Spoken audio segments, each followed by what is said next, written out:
ಹರೇ ರಾಮ. ಯತ್ರೈವ ಯತ್ರೈವ ಮನೋಮದೀಯಂ ತತ್ರೈವ ತತ್ರೈವ ತವ ಸ್ವರೂಪಂ.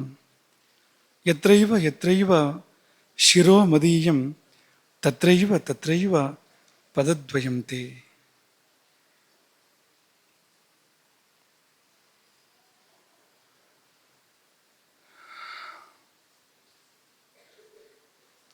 ಅನ್ನಪೂರ್ಣೆ ಸದಾ ಪೂರ್ಣೆ ಶಂಕರ ಪ್ರಾಣವಲ್ಲಭೆ ಜ್ಞಾನ ವೈರಾಗ್ಯ ಸಿದ್ಧ್ಯರ್ಥಂ ಭಿಕ್ಷಾಂ ದೇಹಿ ಚ ಪಾರ್ವತಿ.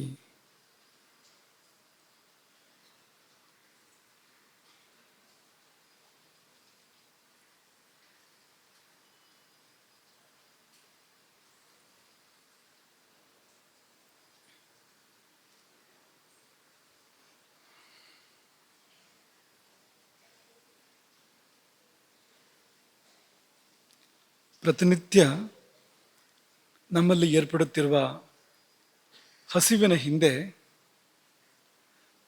ಒಂದು ಶಕ್ತಿ ಇದೆ.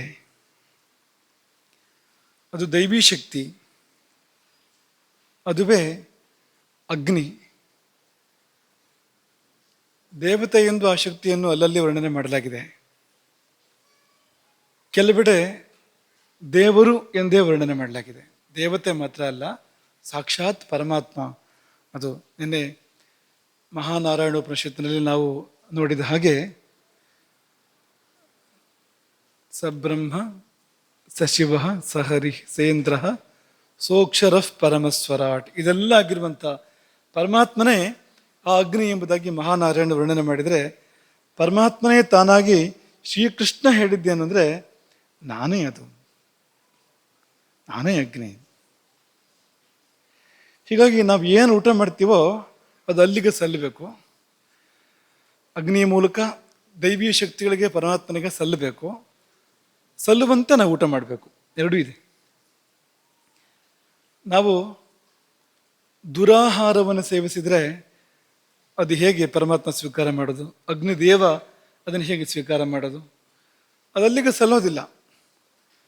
ಹಾಗೆ ದುರ್ಭಾವದಿಂದ ನಾವು ಸ್ವೀಕಾರ ಮಾಡಿದರೂ ಕೂಡ ಆಹಾರವನ್ನು ಅದು ಅಲ್ಲಿಗೆ ಸಲ್ಲೋದಿಲ್ಲ. ಎಲ್ಲಿಗೆ ಸಲ್ಲತ್ತೆ? ಅಲ್ಲಿಗೆ ಸಲ್ಲದೆ ಇದ್ರೆ ಅಂದರೆ ರಾಕ್ಷಸರಿಗೆ ಸಲ್ಲತ್ತೆ. ನೋಡಿ ಈ ಪಂಕ್ತಿ ನೋಡಿ. ಕ್ರೋಧೇನ ಭುಕ್ತಂ ಯಚ್ಚಾನ್ನಂ ಯಚ್ಚಾನ್ನಂ ಚಾವಮಾನಿತಂ ತದ್ವೈ ರಕ್ಷೋಗಣಂ ಯಾತಿ ಸರ್ವಮೇವ ನ ಸಂಶಯ. ಚೆನ್ನಾಗಿ ನೆನ್ಪಿಟ್ಕೊಳ್ಳಿ, ಯಾರೋ ಪುಣ್ಯಾತ್ಮರು ಇಂಥದ್ದೊಂದು ಒಳ್ಳೆ ಮಾತನ್ನು ಹೇಳಿದ್ದಾರೆ. ಕ್ರೋಧೇನ ಭುಕ್ತಂ, ಸಿಟ್ಟು ಮಾಡ್ಕೊಂಡು ಮಾಡಿರೋ ಊಟ, ಕೋಪದಲ್ಲಿ ಮಾಡಿದ ಊಟ. ಆಮೇಲೆ ಯಚ್ಚಾನ್ನಂ ಚಾವಮಾನಿತಂ, ಅನ್ನಕ್ಕೆ ಸಲ್ಲಿಸಬೇಕಾದ ಮರ್ಯಾದೆಯನ್ನು ಸಲ್ಲಿಸದೆ ಮಾಡಿರ್ತಕ್ಕಂಥ ಊಟ. ತಟ್ಟೆ ಎಸೆಯೋರುಂಟು, ಅನ್ನವ ಮಣ್ಣು ಅಂತ ಕೇಳೋರುಂಟು. ಏನೋ ಒಂಚೂರು ರುಚಿ ಆ ಕಡೆ ಈ ಕಡೆ ಇದ್ದರೆ ಬಾಯಿಗೆ ಬಂದ ಹಾಗೆ, ಅಥವಾ ವ್ಯಕ್ತಿ ಮೇಲೆ ಏನಾದ್ರು ಅಸಮಾಧಾನ ಇದ್ದರೆ ಅನ್ನದ ಮೇಲೆ ತೋರಿಸೋರುಂಟು.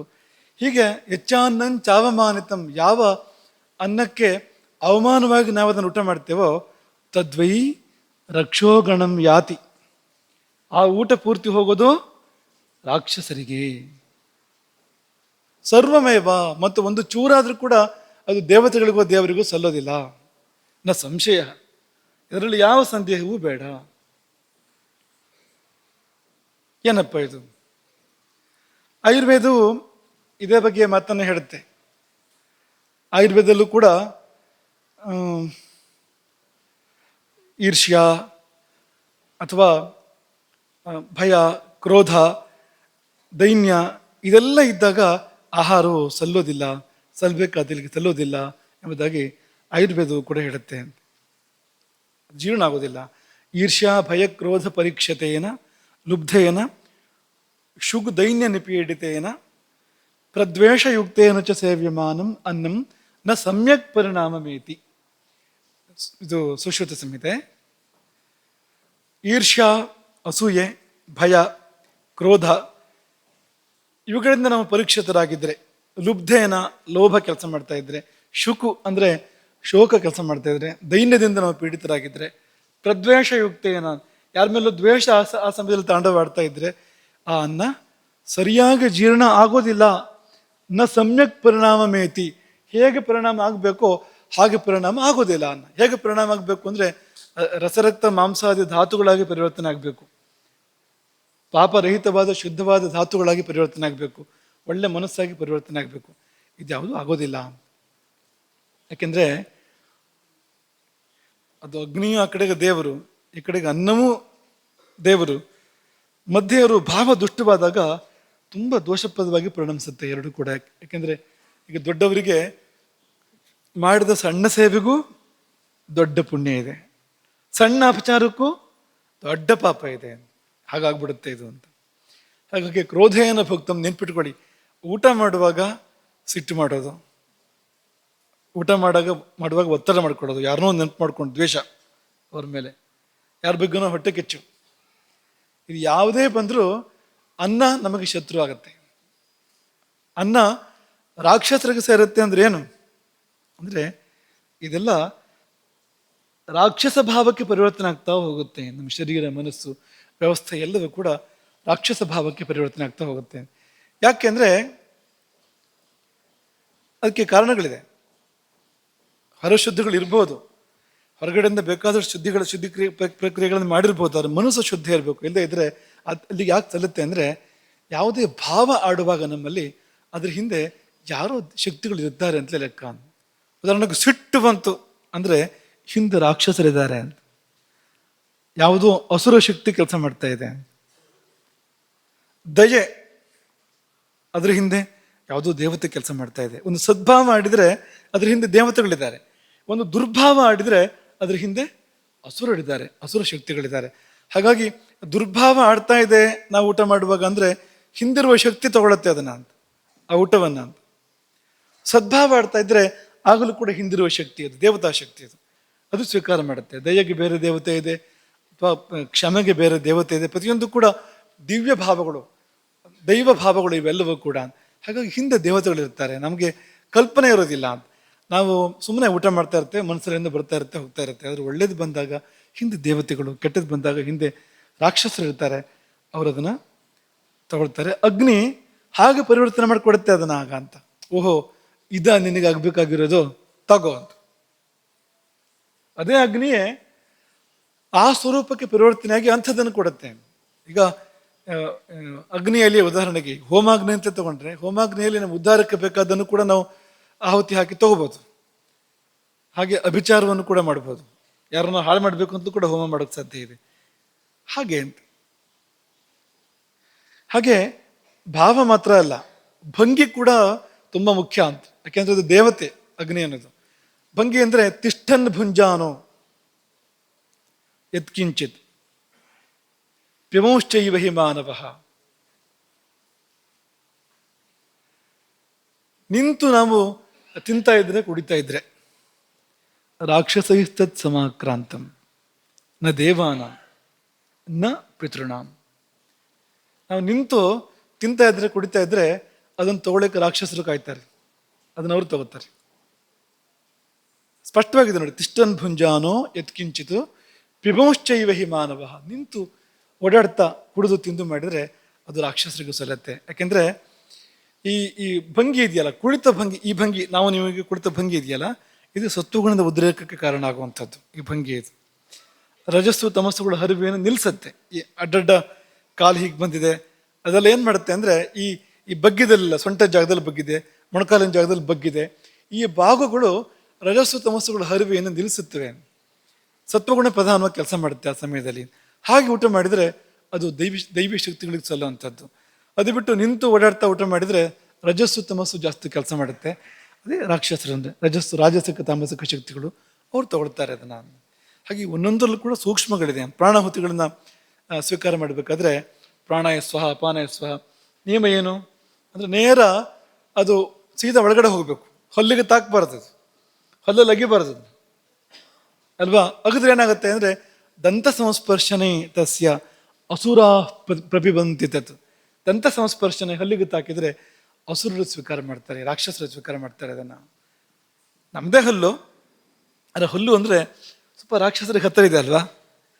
ಹಲ್ಲಿನ ಸ್ವಭಾವ ನೋಡಿ, ಅದು ಮಾಡೋ ಕೆಲಸ ನೋಡಿ, ಹೆಚ್ಚು ರಾಕ್ಷಸರಿಗೆ ಹತ್ತಿರ ಇದೆ ಅದು ಅಂತ. ಹಾಗಾಗಿ ಹಲ್ಲಿಗೆ ತಾಕಿಸದೆ ಈ ಪ್ರಾಣಾಹುತಿಗಳನ್ನು ಸ್ವೀಕಾರ ಮಾಡಬೇಕು. ಅಥವಾ ಮಂತ್ರಾಕ್ಷತೆ ಮಠದಲ್ಲಿ ರೂಢಿ ಇದೆ, ಮಂತ್ರಾಕ್ಷತೆಯನ್ನು 2 ಕಾಳು 4 ಕಾಳು ಬಾಯಿಗೆ ಹಾಕೊಳ್ಳೋ ಪದ್ಧತಿ ಇದೆ. ಬಾಯಿಗೆ ಹಾಕುವಾಗ ಅದನ್ನು ಅಗಿಬಾರ್ದು, ಹಲ್ಲಿಗೆ ತಾಕಿಸ್ಬಾರ್ದು, ಸೀದಾ ಹಾಗೆ ಒಳಗೆ ತಗೊಳ್ಬೇಕು. ಅಂದರೆ ನಮ್ಮ ಭಾವ, ನಮ್ಮ ಭಂಗಿ ಇದೆಲ್ಲ ಕೆಲಸ ಮಾಡುತ್ತೆ. ಇಷ್ಟು ಮುಖ್ಯವಾದ ಶಕ್ತಿ ಅದನ್ನು ಸ್ವೀಕಾರ ಮಾಡ್ತಾ ಇರೋದಾಗಿದ್ದರಿಂದಾಗಿ ತಕ್ಕ ಭಾವ ಮತ್ತು ತಕ್ಕ ಭಂಗಿ, ಹಾಗೆಯೇ ಆ ಸ್ಥಳ ಶುದ್ಧಿ, ಅಶುದ್ಧಿಯಾದ ಸ್ಥಳ, ಅಶುದ್ಧಿಯಾದ ಶರೀರ, ಅಶುದ್ಧಿಯಾದ ಮನಸ್ಸು, ಅಶುದ್ಧಿಯಾದ ಅಡುಗೆ, ಅನ್ನ ಬಡಿಸೋರು, ಇದೆಲ್ಲ ಆ ಕಡೆಗೆ ಎಳೆಯುತ್ತೆ. ಸಲ್ಲೋದಿಲ್ಲ, ಸಲ್ಲಬೇಕಾದಲ್ಲಿ ಸಲ್ಲೋದಿಲ್ಲ. ಸಲ್ಲಬೇಕಾದಲ್ಲಿ ಸಲ್ಲದೆ ಇದ್ದರೆ ಅದು ಸಲ್ಲಬಾರದಲ್ಲಿಗೆ ಸಲ್ಲುತ್ತೆ. ಸಲ್ಲಬಾರದಲ್ಲಿಗೆ ಸಂದಾಗ ಅದರಲ್ಲಿ ಅನರ್ಥಗಳೇ ಆಗುವಂಥದ್ದು, ಅನುಕೂಲ ಆಗೋದಿಲ್ಲ. ಹಾಗಾಗಿ ಅದನ್ನು ಆ ರೀತಿಯಲ್ಲಿ ಸ್ವೀಕಾರ ಮಾಡಬೇಕು ಎಂಬುದಾಗಿ ಶಾಸ್ತ್ರಗಳು ಹೇಳುವಂಥದ್ದು. ಇಲ್ಲಿ ಒಂದು ಪ್ರಶ್ನೆ ಬಂದಿದೆ. ಈ ಬ್ರಹ್ಮಾಂಡದಲ್ಲಿರುವ ಎಲ್ಲ 33 ಕೋಟಿ ದೇವತೆಗಳಿಗೂ ಅವರದ್ದೇ ಆದ ಸ್ವರೂಪವಿದೆ ಎಂದು ನಾನು ಭಾವಿಸುತ್ತೇನೆ. ಅದು ಹೌದಾಗಿದ್ದರೆ ಹೌದಾಗಿದ್ದರೆ ನಮ್ಮಲ್ಲಿರುವ ಜಠರಾಗ್ನಿಯು ಒಂದು ದೇವತೆಯಾದ ಕಾರಣ ಅದರ ಸ್ವರೂಪ ವರ್ಣನೆ ಯಾರೂ ಹೇಳಿಲ್ಲವೇ? ಯಾರೂ ಅದನ್ನು ನೋಡಿದವರು ವರ್ಣಿಸಿಲ್ಲವೇ? ಹೇಗಿದೆ ಅದು ಅಂತ ರಾಜರಾಜೇಶ್ವರಿ ಗುರುಕುಲದ ಹರ್ಷಿತಾ ಕೇಳ್ತಾ ಇದ್ದಾಳೆ. ಅದು ನಿನ್ನೆ ಒಂಚೂರು ಅದನ್ನೇ ನಾವು ಮುಟ್ಟಿದ್ದು. ಒಂದು ಆ ತಸ್ಯ ಮಧ್ಯೆ ಮಹಾನಗ್ನಿ ವಿಶ್ವಾರ್ಚಿ ವಿಶ್ವತೋಮುಖ ಸೋಗ್ರಭುಗ್ ವಿಭಜಂ ಸ್ತಿಷ್ಠನ್ನಾಹಾರ ಮಜರ ಕವಿ ಅಂತ ನಾವು ವೇದವಾಣಿ ಇದೆಯಲ್ಲ, ಅದು ಆ ಅಗ್ನಿಯನ್ನು ವರ್ಣನೆ ಮಾಡ್ತಾ ಇರುವಂಥದ್ದು. ಅಗ್ನಿ ಅದು ಎಲ್ಲಿದೆ, ಅದು ಹೇಗೆ ಜ್ವಾಲೆಗಳನ್ನು ಚಾಚಿದೆ, ಅದರ ಮಧ್ಯೆ ಇರ್ತಕ್ಕಂಥ ಒಂದು ತೆಳುವಾದ ಎಳೆ, ಅತ್ಯಂತ ಸೂಕ್ಷ್ಮ ಆಗಿರ್ತಕ್ಕಂಥ ಎಳೆ, ಅಲ್ಲಿ ಪರಮಾತ್ಮ ಶಕ್ತಿ ನೆಲೆಸಿರುವಂಥದ್ದು. ಆ ಎಳೆ ಸ್ವರ್ಣವರ್ಣದಿಂದ ಕಂಗೊಳಿಸುವಂಥದ್ದು, ಅದು ಸುಮಾರು ಯಾವ ಥರ ಕಾಣಿಸುತ್ತೆ ಅನ್ನೋದನ್ನೆಲ್ಲ ವರ್ಣನೆ ಮಾಡಿದೆ ನಾರಾಯಣ ಸೂಕ್ತ. ಇದೆಲ್ಲ ಕಂಡವರು ಮಾಡಿದ ವರ್ಣನೆಯೇ. ಅಗ್ನಿ ದೇವತಾ ಸ್ವರೂಪದ ವರ್ಣನೆ ಕೂಡ ಇದೆ. ಅಗ್ನಿಯ ದೇವತಾ ರೂಪ ಇದೆಯಲ್ಲ, ಆಕೃತಿ, ಆಯುಧಗಳು, ಅದು ಕೂಡ ಎಲ್ಲ ಇದೆ. ನಮ್ಮ ಪ್ರಾಚೀನರು ಅದನ್ನೆಲ್ಲ ಕಂಡು ವರ್ಣನೆ ಮಾಡಿದ್ದಾರೆ. ಆದರೆ ಈ ಒಂದು ಜಿಜ್ಞಾಸೆಗೆ ಮೊದಲು ಪರಿಹಾರ ಮಾಡ್ಕೋಬೇಕಲ್ಲ. ಯಾಕೆಂದರೆ ದೊಡ್ಡವರೊಬ್ಬರು ಹೇಳಿದ ಮಾತು ಏನೋ ಒಂಚೂರು ಬೇರೆ ಥರ ಕಾಣ್ತಾ ಇದೆ ನೋಡೋದಕ್ಕೆ ಅಂತ. ಸುಶ್ರುತರು ಹೇಳಿದ ಮಾತು ಅಲ್ವಾ, ನಿನ್ನೆ ಅಲ್ಲಿ ಬಂದು ನಿಲ್ಲಿಸಿದ್ವು. ಒಂದು ಅಗ್ನಿಯು ಪಿತ್ತ ಮಾತ್ರವೇ ಸರಿಯೇ ಮತ್ತೇನಲ್ಲವೇ, ಅಥವಾ ಏನದು ಅನ್ನೋ ಪ್ರಶ್ನೆ ಎತ್ಕೊಂಡು ವಾತಪಿತ್ತ ಕಫ 3 ಧಾತುಗಳ ಬಗ್ಗೆ ಮಾತಾಡ್ತಾ ಸುಶ್ರುತರು ನಿನ್ನೆ ನಾವು ಹೇಳಿದ ಹಾಗೆ ತತ್ತ ಜಿಜ್ಞಾಸ್ಯಂ, ಇಲ್ಲಿ ಸ್ವಲ್ಪ ಜಿಜ್ಞಾಸೆ ಮಾಡಬೇಕು. ಕಿಂ ಪಿತ್ತ ವ್ಯತಿರೇಕಾತ್ ಅನ್ಯ ಅಗ್ನಿ, ಪಿತ್ತವನ್ನು ಉಳಿದು ಅಗ್ನಿ ಅಂತ ಬೇರೆ ಇದೆಯಾ? ಆಹೋಸ್ವಿತ್ ಪಿತ್ತಮೇವ ಅಗ್ನಿ ಅಥವಾ ಪಿತ್ತವೇ ಅಗ್ನಿಯ ಅಂತ ಪ್ರಶ್ನೆ. ಪಿತ್ತ ಅಂದರೆ ಒಂದು ದೋಷ, ವಾತಪಿತ್ತ ಕಫಗಳ ಮಧ್ಯೆ ಒಂದು ದೋಷ ಅಥವಾ ಒಂದು ಧಾತು ಅಂತ ಕರಿಬೋದು ಅದನ್ನು, ಅಥವಾ ಪಿತ್ತ ರಸ ಅಂತಲೂ ನಾವು ಅದನ್ನು ಹೇಳ್ಬೋದು. ಉತ್ತರ ಅವರೇ ಕೊಡ್ತಾರೆ. ಅತ್ರೋಚ್ಯತೆ, ಇದಕ್ಕೆ ಉತ್ತರ ಹೇಳ್ತೇವೆ. ನಖಲು ಪಿತ್ತ ವ್ಯತಿರೇಕಾತ್ ಅನ್ಯ ಅಗ್ನಿ ಉಪಲಭ್ಯತೆ. ಪಿತ್ತವನ್ನು ನೋಡಿದು ಬೇರೆ ಅಗ್ನಿಯನ್ನು ನಾವು ಕಾಣ್ತಾ ಇಲ್ವಲ್ಲ. ಹೋಗ್ಲಿ, ಪಿತ್ತ ಅಗ್ನಿ ಹೌದಾ ಅಂತ ಕೇಳಿದ್ರೆ ಅದು ಅಗ್ನಿಯೇ, ಪಿತ್ತ ಅಗ್ನಿಯೇ. ಯಾಕೆಂದ್ರೆ ಆಗ್ನೇಯತ್ವಾತ್, ಅಗ್ನಿ ಗುಣಗಳೆಲ್ಲ ಇದೆ ಅದಕ್ಕೆ. ಯಾಕೆಂದ್ರೆ ಹೇಗೆ ಬೆಂಕಿ ಸುಟ್ಟು ಬೇಯಿಸಿ ಎಲ್ಲ ಮಾಡ್ತದೆಯೋ ಹಾಗೆ ತಾನು ಸ್ವೀಕರಿಸಿದ ಆಹಾರವನ್ನ ಅಥವಾ ದೇಹ ಧಾತುಗಳನ್ನ ಈ ಅಗ್ನಿ ಸುಡುವುದು, ಬೇಯಿಸುವುದು ಕಾಣ್ತಾ ಇರೋದ್ರಿಂದ ಪಿತ್ತೇ ದಹನ ಪಚನಾದಿಷು ಅಭಿಪ್ರವರ್ತಮಾನೆ, ಅಗ್ನಿ ಒಂದು ಉಪಚಾರ. ಹಾಗಾಗಿ ಪಿತ್ತವನ್ನ ಅಗ್ನಿ ಅಂತ ಉಪಚರಿಸಲಾಯಿತು, ಕರೆಯಲಾಯಿತು, ಅಂತರಗ್ನಿ ಎಂಬುದಾಗಿ ಹೇಳಲಾಯಿತು. ಹಾಗಾಗಿಯೇ ಆ ಹಸಿವು ಕ್ಷೀಣ ಆದರೆ, ಪಿತ್ತಧಾತು ದುರ್ಬಲ ಆದರೆ, ಅಥವಾ ಪಿತ್ತ ದೋಷ, ಆಯುರ್ವೇದ ದೋಷ ಅಂತ ಜಾಸ್ತಿ ಬಳಸ್ತಾರೆ. ಬೇರೆ ಕಡೆಗೆ ಧಾತು ಅಂತ ಬಳಸೋದುಂಟು ಇದನ್ನು, ವಾತಪಿತ್ತ ಕಫಗಳನ್ನು. ಯಾಕೆಂದರೆ ಎರಡೂ ಸರಣಿ ಸಾಮ್ಯಾವಸ್ಥೆಯಲ್ಲಿದ್ದಾಗ ಧಾತು ಅದು ದೋಷ ಅಂತ ಯಾಕೆ ಆಯುರ್ವೇದವರು ಜಾಸ್ತಿ ಬಳಸ್ತಾರೆ ಅಂದರೆ, ಅದು ಅವರ ರೋಗಕ್ಕೆ ಚಿಕಿತ್ಸೆ ಮಾಡುವಂಥದ್ದು ಅವ್ರ ಕರ್ತವ್ಯ. ಅದು ರೋಗ ಅಂತ ಅನ್ಬೇಕಾದ್ರೆ ದೋಷ ಆಗಿರುತ್ತೆ ಅಷ್ಟೊತ್ತಿಗೆ. ಅದು ದೋಷ ಆಗದೆ ಅದು ರೋಗ ಬರಲಿಕ್ಕೆ ಸಾಧ್ಯ ಇಲ್ಲ. ಸಾಮಾನ್ಯವಾಗಿ ಪ್ರಪಂಚದಲ್ಲಿ ನೋಡ್ತಕ್ಕಂಥ ಎಲ್ಲ ಪಿತ್ತವು ಅದು ದೋಷ ರೂಪದಲ್ಲಿ ಇರುತ್ತೆ. ಸಾಮ್ಯಾವಸ್ಥೆ ಅನ್ನೋಂಥದ್ದು ಕಾರಣ ನಾವು ತುಂಬ ತುಂಬ ತುಂಬ ತುಂಬ ಅಪರೂಪ. ಯಾರೋ ಸಮಾಜದಲ್ಲಿ ಕೂತಿರ್ಬೇಕು, ಅಷ್ಟು ಬಿಟ್ಟರೆ ಬೇರೆ ಕಡೆಯಲ್ಲೂ ಇಲ್ಲ ಅದು. ಹಾಗಾಗಿ ದೋಷ ಅನ್ನೋ ಶಬ್ದದಿಂದಲೇ ಹೆಚ್ಚು ಅದನ್ನು ವ್ಯವಹಾರ ಮಾಡಿದ್ದಾರೆ. ಅದು ಕ್ಷೀಣವಾದರೆ, ಪಿತ್ತ ಕ್ಷೀಣವಾದರೆ ನಾವು ಅಗ್ನಿಧರ್ಮ ಇರ್ತಕ್ಕಂಥ ಆಹಾರಗಳನ್ನು ಸೇವನೆ ಮಾಡಿದರೆ, ಔಷಧಗಳನ್ನು ಸೇವನೆ ಮಾಡಿದರೆ ವೃದ್ಧಿ ಆಗುತ್ತೆ. ಮತ್ತೆ ಅದು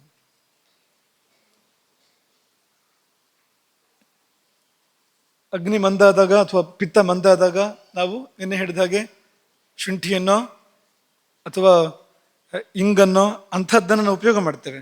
ಮಾಡಿದಾಗ ಅದು ವೃದ್ಧಿ ಆಗುತ್ತೆ ಅದು. ಹಾಗೆ ಅಗ್ನಿ ಅಗ್ನಿ ಅದು ಅಗ್ನಿ ವೃದ್ಧಿ ಆದಾಗ, ತೀವ್ರಾಗ್ನಿ ಆದಾಗ ಅಥವಾ ಪಿತ್ತ ಪ್ರಕೋಪಗೊಂಡಾಗ ಶೀತಕ್ರಿಯೆ ಏನು ಮಾಡ್ತಾರೆ? ತಂಪು ಮಾಡ್ತಾರೆ.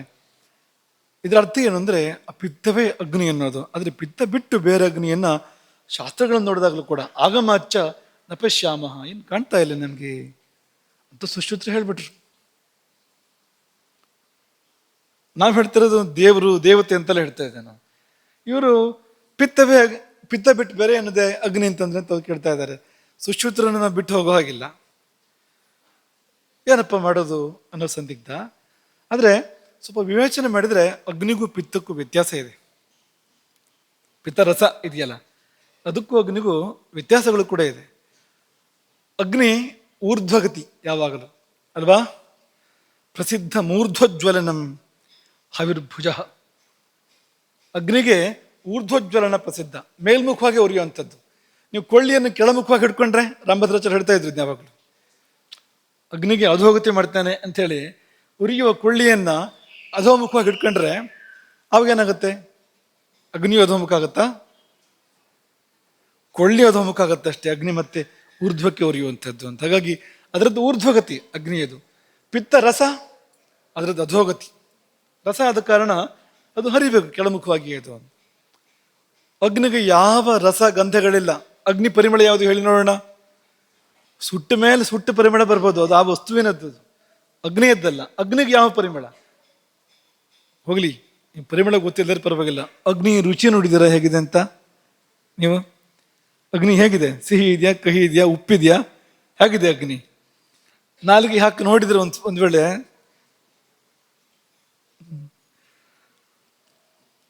ನಾವು ಅಗ್ನಿ ರುಚಿ ನೋಡೋದಲ್ಲ, ಅಗ್ನಿಯೇ ನಾಲ್ಗೆ ರುಚಿ ನೋಡುತ್ತೆ, ಹಾಗಾಗತ್ತೆ ಆಮೇಲೆ ಅಂತ. ಹಾಗಾಗಿ ಅಗ್ನಿಗೆ ರಸವೂ ಇಲ್ಲ, ಗಂಧವೂ ಇಲ್ಲ. ಪಿತ್ತಕ್ಕೆ ಅದೆರಡೂ ಇದೆ. ಪಿತ್ತಕ್ಕೊಂದು ಗಂಧವೂ ಇದೆ, ರಸವೂ ಕೂಡ ಇದೆ. ಅಗ್ನಿ ದ್ರವವೂ ಅಲ್ಲ, ಘನವೂ ಅಲ್ಲ. ಅದು ಪೃಥ್ವೀಭೂತವೂ ಅಲ್ಲ, ಜಲಭೂತವೂ ಅಲ್ಲ. ಹಾಗಾಗಿ ದ್ರವವೂ ಅಲ್ಲ, ಘನವೂ ಅಲ್ಲ. ಆದರೆ ಈ ಪಿತ್ತ ಅನ್ನೋದು ದ್ರವ. ಈ ಪಿತ್ತ ಜೀವ ಇರುವವರಲ್ಲಿ ಮಾತ್ರ ಇರುವಂಥದ್ದು. ಅಗ್ನಿ ಜೀವ ಇಲ್ಲದಿರುವ ಸಂಗತಿಗಳು ಕೂಡ ಇರುತ್ತೆ. ಅದು ಜೀವ ಇರುವವರಲ್ಲೂ ಇರ್ಬೋದು. ಗ್ರಾಚಾರ ಕೆಟ್ಟರೆ ಬೆಂಕಿ ಹಿಡಿಬೋದು ಜೀವ ಇರೋದಕ್ಕೂ ಕೂಡ. ಇಲ್ಲೇ ಇರೋರಂತೂ ಖಂಡಿತವಾಗಿ ನಾವು ಕಟ್ಟಿಗೆಗೆ ಬೆಂಕಿ ಹಾಕ್ತೇನೋ, ಜೀವ ಇರೋದಿಲ್ಲ ಅದಕ್ಕೆ, ಅದನ್ನು ಕಾಣ್ತೇವೆ ನಾವು. ಅಗ್ನಿ ಸೂಕ್ಷ್ಮ, ಪಿತ್ತ ಸ್ಥೂಲ. ಅಗ್ನಿಗೆ ರೂಕ್ಷ ಗುಣ ಇದೆ, ಒಣಗಿಸುತ್ತೆ ಅದು. ಬಟ್ಟೆ ಒಣಗಿಸಿದ್ರೆ ಒಣಗೋಗುತ್ತೆ ಅಗ್ನಿ ಮೇಲ್ಗಡೆಗೆ, ಒಣಗಿಸೋ ಸ್ವಭಾವ ಇದೆ. ಆದರೆ ಪಿತ್ತ ಅದು ಸ್ನಿಗ್ಧ, ಅದು ತೇವ. ಅದು ಹೀಗೆಲ್ಲ ವ್ಯತ್ಯಾಸಗಳು ಕೂಡ ಇದೆ. ಹೀಗಿರುವಾಗ ಹೇಗಪ್ಪ ಸುಶ್ರುತರು ಹೀಗೆ ಹೇಳಿದಾರಲ್ಲ, ಮುಂದೆ ಏನು ಮಾಡೋದು ಅಂದರೆ ನಾವೊಂದು ಕೆಲಸ ಮಾಡೋಣ, ಚರಕರ ಹತ್ರ ಹೋಗೋಣ. ಅವ್ರು ಏನು ಹೇಳ್ತಾರೆ ನೋಡೋಣ. ಚರಕರು ಇದನ್ನು ಎತ್ಕೊಂಡಿದ್ದಾರೆ. ಚರಕರು ಏನು ಹೇಳ್ತಾರೆ ಅಂತಂದ್ರೆ, ಅಗ್ನಿರೇವ ಶರೀರೇ ಪಿತ್ತಾಂತರ್ಗತಃ ಕುಪಿತಾ ಶುಭಾಶುಭಾನಿ ಕರೋತಿ. ಅಗ್ನಿಯೇ ಪಿತ್ತಾಂತರ್ಗತನಾಗಿ ಕುಪಿತನಾದ್ರೆ ಅಶುಭವನ್ನು ಮಾಡ್ತಾನೆ, ಅಕುಪಿತನಾದ್ರೆ ಸಂತುಷ್ಟನಾದ್ರೆ ಶುಭವನ್ನು ಮಾಡ್ತಾನೆ. ಚರಕರು ಹೇಳ್ಬಿಟ್ರಲ್ಲ, ಕುಪಿತಾ ಶುಭಾಶುಭಾನಿ ಕರೋತಿ ತತ್ಯಥ ಪಕ್ತಿಂ ಅಪಕ್ತಿಂ. ಹೊಟ್ಟೆಯಲ್ಲಿ ಪಕ್ತಿ ಅಪಕ್ತಿ, ಜೀರ್ಣ ಮಾಡ್ತಾನೆ, ಜೀರ್ಣ ಮಾಡದೇ ಇರ್ತಾನೆ. ಕುಪಿತನಾದ್ರೆ ಜೀರ್ಣ ಮಾಡೋದೇ ಇಲ್ಲ ಸರಿಯಾಗಿ, ಕುಪಿತನಾಗದೆ ಸಂತುಷ್ಟನಾದ್ರೆ ಜೀರ್ಣ ಮಾಡ್ತಾನೆ ಚೆನ್ನಾಗಿ. ದರ್ಶನಂ ಅದರ್ಶನಂ, ಇಲ್ಲಿ ಬಂದ್ರೆ ಕುಪಿತನಾದ್ರೆ ಕಣ್ಣಲ್ಲಿರೋ ಅಗ್ನಿ ಕಾಣಿಸೋದಿಲ್ಲ ನಮಗೇನು. ಅಗ್ನಿ ಸಂತುಷ್ಟನಾದ್ರೆ ಚೆನ್ನಾಗಿ ಕಾಣಿಸುತ್ತೆ ಎಲ್ಲದೂ ಕೂಡ. ಹೀಗೆ ಪ್ರಕೃತಿ ವಿಕೃತಿ, ವರ್ಣ, ಶೌರ್ಯ, ಭಯ, ಕ್ರೋಧ, ಹರ್ಷ, ಮೋಹ ಇತ್ಯಾದಿಗಳು ಎಲ್ಲ ಅಗ್ನಿ ಪ್ರಸನ್ನನಾದಾಗ ಮತ್ತು ಕುಪಿತನಾದಾಗ ಬೇರೆ ಬೇರೆ ಫಲಗಳನ್ನು ಕೊಡ್ತಾ ಇದ್ದಾನೆ. ದೇವತೆ ಅದೊಂದು ಎಂಬುದಾಗಿ ಚರಕರು ಹೇಳಿದ್ರು ಅಂದ್ರೆ ಕಡಿಮೆ ಆಯಿತು. ಮರೀಚಿಗಳು ಹೇಳಿದ್ದನ್ನು ಚರಕರು ಉಲ್ಲೇಖ ಮಾಡಿದ್ದಾರೆ. ಚರಕರು ಅದೊಂದು ವಾತಕಲಾ ಕಲಿಯ ಅಂತ ಅಧ್ಯಾಯ, ಅದರಲ್ಲಿ ಒಂದು ಈ ಋಷಿ ಸಂಸತ್ತು ಅದನ್ನು ಉಲ್ಲೇಖ ಮಾಡ್ತಾರೆ ಚರಕರು. ಅವರ ಮಧ್ಯದಲ್ಲಿ ವಾತ ಪಿತ್ತ ಕಫಗಳ ಬಗ್ಗೆ ಚರ್ಚೆ ಬರುತ್ತೆ. ವಾತ ಅಂದ್ರೇನು, ಪಿತ್ತ ಅಂದ್ರೇನು, ಕಫ ಅಂದ್ರೇನು, ಮೂರ ಬಗ್ಗೆನೂ ವಿಸ್ತಾರವಾದ ಚರ್ಚೆ ಬರುತ್ತೆ. ಒಬ್ಬೊಬ್ಬರು ಋಷಿಗಳು ಒಂದೊಂದು ಮಾತನ್ನ ಅಭಿಪ್ರಾಯಗಳನ್ನು ಕೊಡ್ತಾರೆ ಅಲ್ಲಿ. ಅದರ ಮಧ್ಯದಲ್ಲಿ ಮರೀಚಿಗಳು ಮಾತನಾಡುವಾಗ ಹೇಳಿದ ಮಾತುಗಳು ಇವೆಲ್ಲವೂ ಕೂಡ ಮರೀಚಿ ಮಹರ್ಷಿಗಳ ಅಭಿಪ್ರಾಯ ಇದು. ಯಾವುದು? ಅಗ್ನಿ ದೇವತೆಯೇ ಪಿತ್ತದೊಳಗೆ ಸೇರಿ ಅವನು ಪ್ರಸನ್ನನಾಗ್ತಾನೆ, ಕುಪಿತನಾಗ್ತಾನೆ, ಶುಭವನ್ನು ಕೊಡ್ತಾನೆ, ಅಶುಭವನ್ನು ಕೊಡ್ತಾನೆ, ಇದೆಲ್ಲ ಮಾಡ್ತಾನೆ ಅಂತ ಹೇಳಿದವರು ಮರೀಚಿಗಳು. ಒಪ್ಪಿದ್ದು ಋಷಿ ಸಂಸತ್ತು. ಒಬ್ಬರು ಋಷಿಗಳು ಇಬ್ಬರು ಋಷಿಗಳು ಅಲ್ಲ, ಋಷಿಗಳ ಸಮೂಹ. ಉಲ್ಲೇಖ ಮಾಡಿದವರು ಚರಕರು. ಅವರು ಸುಶ್ರುತರಿಗಿಂತ ಯಾವುದು ಏನು ಕಡಿಮೆ ಅಲ್ಲ ಯಾವುದರಲ್ಲಿ ಕೂಡ. ಮೊದಲವರ ಹೆಸರು ಬರುತ್ತೆ, ಚರಕ ಸುಶ್ರುತ ಅಂತ ಹೇಳಬೇಕಾದ್ರೆ ಮೊದಲನೇದಾಗ ಅವ್ರ ಹೆಸರು ಬರುತ್ತೆ. ಹೀಗಿರುವಾಗ ಆ ಅಭಿಪ್ರಾಯ ಹಾಗೆ ಬಂತಲ್ಲ ಅವರದ್ದು, ಚರಕರದ್ದು ಅಂತ. ಇನ್ನೊಂದು ಈಗ ಏನು ಮಾಡೋದು? ಸುಶ್ರುತರ ವಾಕ್ಯಕ್ಕೆ ಏನು ಮಾಡೋದು? ನೀವೇನಾದ್ರು ಪರಿಹಾರ ಕೊಡ್ತೀರೋಣ ಅಂತ ಅನ್ಕೊಂಡು ಒಂದು 2-3 ಬರೆದಿದ್ದೀರಿ, ಇಲ್ಲಿ ಬಂದಿದೆ.